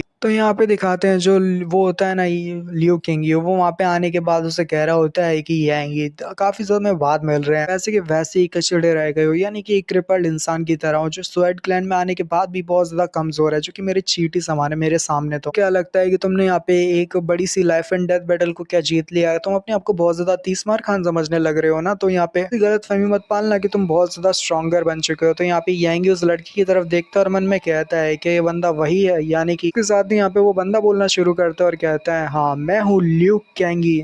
कहता है हाँ मैं हूँ ल्यू किंगियो और यांगी। ये बात याद रखना कि मेरे जैसा इंसान डुअनजन से तो ज्यादा पावरफुल है। डुअनजन को हराने का मतलब ये नहीं तुम मुझे भी हरा सकते हो। कांग्रेस करने के लिए आया हूँ, मेरा नाम है ल्यू किंगियो। यांगी एक बार तो मिस्टिक मार्शल लेम में तो आ चुके हो, बट फिर भी तुमने यहाँ पे डुअनजन को हराया है, इसका मतलब है तुम मेरी एक्सपेक्टेशन से भी ज्यादा आगे निकल गए थे, यानी कि तुम पावरफुल तो बन चुके हो, बट फिर भी ये काफी नहीं है मेरे जैसे जीनियस को हराने के लिए। तो बातें जो होते हैं ना लोग करने लगते हैं और कहते हैं जरा देखो आज किसको देखा है हमने। इनर सर्कल के एल्डर है ना वो भी यहाँ पे इस लड़के के ऊपर आंखें बना के रखे हैं, क्योंकि जो इनर सर्कल के जो एल्डर है वो यहाँ पे इस पे बहुत ज्यादा मानते हैं कि ये लड़का फ्यूचर में एक इनर डिसाइपल भी बन जाएगा, इसका फ्यूचर पूरी तरह से ब्राइट है और लिमिटलेस है। तो यहाँ पे बंदे आपस में यही बात कर रहे होते हैं कि ये ल्यू किंगियो है जो कि यहाँ पे रैंक 29 पे आता है आउटर गेट लिस्ट में। तो फ्यूचर तो पक्का है कि ये फ्यूचर में इनर डिसाइपल जरूर बनेगा। तो यहाँ पे बंदा कहता है यांगी क्यों ना यहाँ पे एक काम करते हैं, तुम्हारी जो मदर है उनको मेरे फादर के साथ मैरिज करवा देते हैं और मेरे जो ब्रदर है की शादी तुम्हारी सिस्टर से करवा देते हो। तो ऐसे यहाँ पे तुम्हारी जो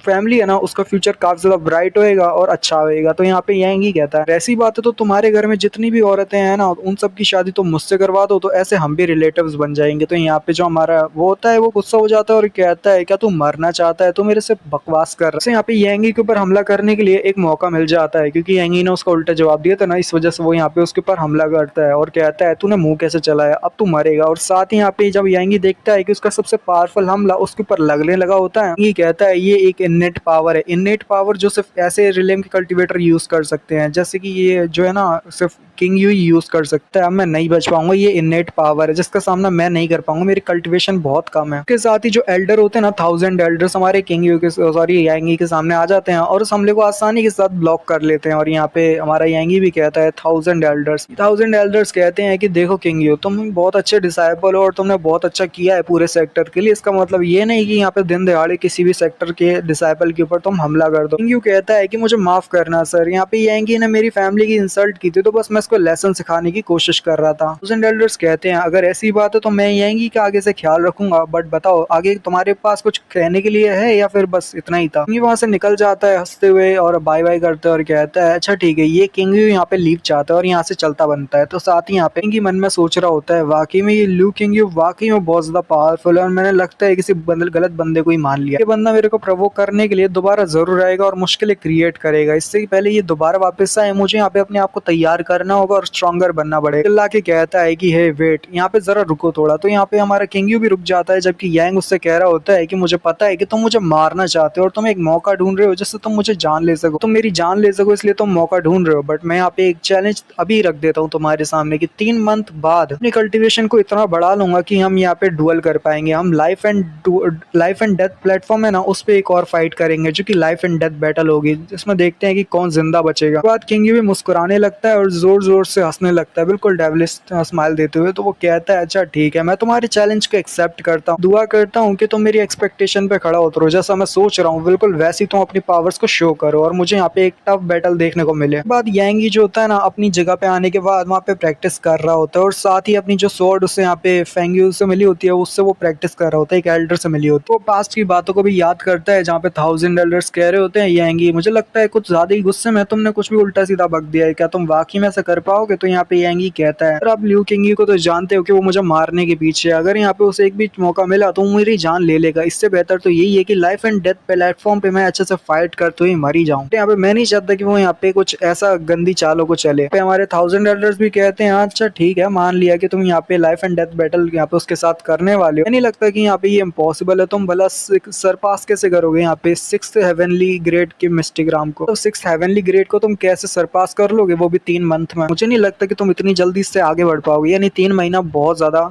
टाइम होता है, इसमें तुम ऐसा नहीं कर पाओगे। तो यांगी कहता है चाहे कुछ भी हो मैं यहाँ पे अपनी पूरी जान लगा दूंगा, क्योंकि मुझे यहाँ पे आगे बढ़ना ही पड़ेगा। उस ल्यू फैमिली के ल्यू कमीने को मुझे मारना है, जो पूरी ल्यू फैमिली है उसको मेरी पूरे यांग क्लैन से दूर रखना ही पड़ेगा। तो यहाँ पे हमारे 1000 एल्डर्स भी कहते हैं ओ डियर, अब क्योंकि तुमने यांगी यहाँ पे चैलेंज रख ही दिया है, फिर मैं भी यहाँ पे वादा ही रख देता हूँ कि यांगी तुम किसी भी चीज की परवाह मत कर रहे हैं, अपनी फैमिली की तो बिल्कुल टेंशन ना लेना, तुम यहाँ पे बस ट्रेनिंग करते रहो। और यहाँ पे अनन सिटी में वापस गया था, मैंने अनन सिटी में जाके देखा तो पता चला कि तुम्हारी जो सिस्टर मदर है वो दोनों ही सेफ है और वो तुम्हें काफी याद भी करते हैं। यांगी भी कहते हैं एल्डर आपका बहुत बहुत शुक्रिया, आपकी एक्सपेक्टेशंस पे खड़ा उतर के यहाँ पे आपको डिसअपॉइंट नहीं करूंगा और यहाँ पे उस कमीने को मारूंगा। नहीं, ये जो लाइफ एंड डेथ मेटल होगा 3 महीने बाद मैं उसको पक्का जीत के दिखाऊंगा। और मन में सोच रहा होता है मैं यहाँ पे अब अपनी प्रेजेंट वाला जो होता है ना, अब अपनी पास्ट की बातों को याद कर लिया होता है, अब प्रेजेंट में वो जब ट्रेनिंग कर रहा होता है ना, तो वो कह रहा होता है कि अब यहाँ पे एक स्पिरिट टेक्निक को सीखना है, यानी कि स्पिरिट स्प्लिटिंग टेक्निक है, उसको सीखना पड़ेगा जो स्वॉर्ड के रिलेटेड होती है। ये कहता है कि मुझे अब इस टेक्निक को सीखना है तो अपने आप को पूरा कंट्रोल करना पड़ेगा और मेरी जो खुद की की है उसके साथ ही मैं इसको कंफर्टेबली यहाँ पे यूज करवाऊंगा। और साथ ही वो अपनी की को अपनी तलवार पे ऐसे कुछ करता है और उसके साथ ही कहता है वो स्प्लिट स्पिरिट स्वॉर्ड टेक्निक, और इसके साथ ये जो टेक्निक होती है उसको प्रैक्टिस करने लगा होता है, वहाँ पे बहुत ज्यादा प्रैक्टिस करता है। साथ ही कहता है कि मुझे 7वां दिन हो गया इसको प्रैक्टिस करते हुए और फाइनली मैंने इसके फर्स्ट लेवल को मास्टर कर लिया। ये टेक्निक जिसको कहा जाता है स्प्लिटिंग स्पिरिट टेक्निक। दिखाते उसके हाथ में कुछ क्रिस्टल्स होते हैं और मन में कह रहा होता है वहाँ पे कल्टीवेट करते हुए कि मुझे यहाँ पे कल्टीवेट करना पड़ेगा और जो की मैंने यहाँ पे इस टेक्निक में खर्च कर दिया उस की को दोबारा से रीगेन करना पड़ेगा और रिकवर करना पड़ेगा, मैं दोबारा से इसकी प्रैक्टिस कर पाऊँ। और साथ ही यहाँ पे वो कल्टीवेट करने लगता है। अचानक से उसे कुछ महसूस होता है और वो कहता है अरे हाँ, मैं तो भूल ही गया था, मेरे पास तो गोल्डन की भी है जो मेरी बॉडी के अंदर फ्लो होती रहती है और यहाँ पे मेरी डेंटियन के अंदर भी मुझे फील हो रही है और मेरी मेरिडियंस के अंदर भी वो है। हर तरफ से मुझे गोल्डन की महसूस हो रही है जो मेरे अंदर से निकल रही है। और साथ ही वो एक पेड़ को देखता है और कहता है हाँ, ये मौका है मेरे पास, तो कहता है कि ये लो। और उसके साथ वो मुक्का लगाता है जोर से अपनी गोल्डन की का यूज करते हुए कि गोल्डन की में इतनी पावर होती है कि वो एक मुक्के में पूरे पेड़ को बर्बाद कर देता है। और कहता है वाकई में ये अच्छी बात है, कहता है मैंने लेवल अप कर लिया है, मतलब एक तरह से मैंने अपनी कल्टीवेशन को बढ़ा लिया है, मैं 7th ग्रेड का मिस्टिक मार्शल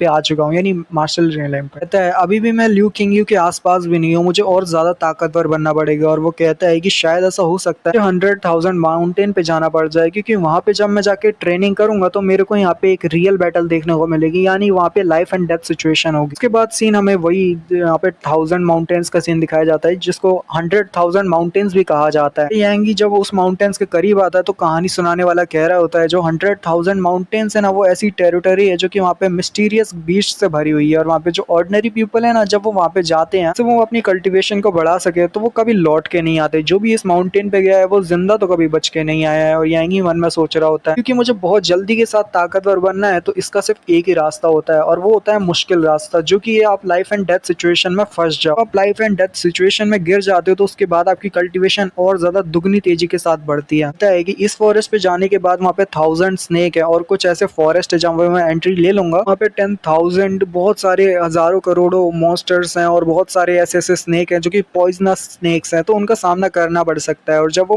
माउंटेन को देख रहा होता है, जैसे एक मोटा बंदा कहता है कि हे क्या तुम भी यहाँ पे 100,000 माउंटेन पे जाने की सोच रहे हो लिटिल ब्रदर। गैंग उसकी तरफ देखता है तो उनकी गैंग ऐसे एकदम डरावनी सी गुंडेगर्दी वाली होती है ना, बिल्कुल वैसी गैंग लग रही होती है। और यहाँ पे वो बंदा कहता है बच्चे तुम नहीं समझते कि यहाँ पे ये जगह कितनी ज्यादा मुश्किल है और तुम्हें नहीं लगता कि तुम हमारे साथ चलो, चाहो तो हमारी टीम को भी ज्वाइन कर सकते हो। तो यहाँ पे हमारा जो बंदा होता है उजियांग वो सोच रहा होता है 10,000 सरपेंट्स से वो पूरी फॉरेस्ट से घिरा हुआ, मतलब 10,000 सरपेंट्स फॉरेस्ट भी है यहाँ पे जहाँ पे बहुत सारे सरपेंट्स हैं। ऊपर से यहाँ पे कुछ पॉइजनस स्नेक्स भी हैं और कुछ पावरफुल बीस्ट भी हैं। और यहाँ पे ये आइडिया बेहतर नहीं कि आप अकेले जाओ, इसलिए मुझे यहाँ पे एक टीम तो बनानी ही चाहिए। शायद ऐसा है कि मुझे अकेले नहीं जाना चाहिए। और वो कहता है अच्छा ठीक है, अब तुमने मुझे पूछा है तो मैं तुम्हारी टीम को ज्वाइन करूंगा। कहता है जो कि कैप्टन होता है टीम का, तो वो कहता है कि ठीक है तुम आ सकते हो, हम तुम्हें यहाँ पे टीम में वेलकम करते हैं। मेरा नाम मीको है और मैं इस टीम का लीडर हूँ, तो अब से तुम मेरी बात सुनोगे। तो यहाँ पे वो कहता है ये मेरी सिस्टर है जिसका नाम किंग होंग है, 9th ग्रेड की मिस्टिक है। और साथ ही वो कहती है कि हेलो तुमसे मिलकर अच्छा लगा। और फिलहाल अपने एपिसोड को यहीं पे खत्म करते हैं। तो नेक्स्ट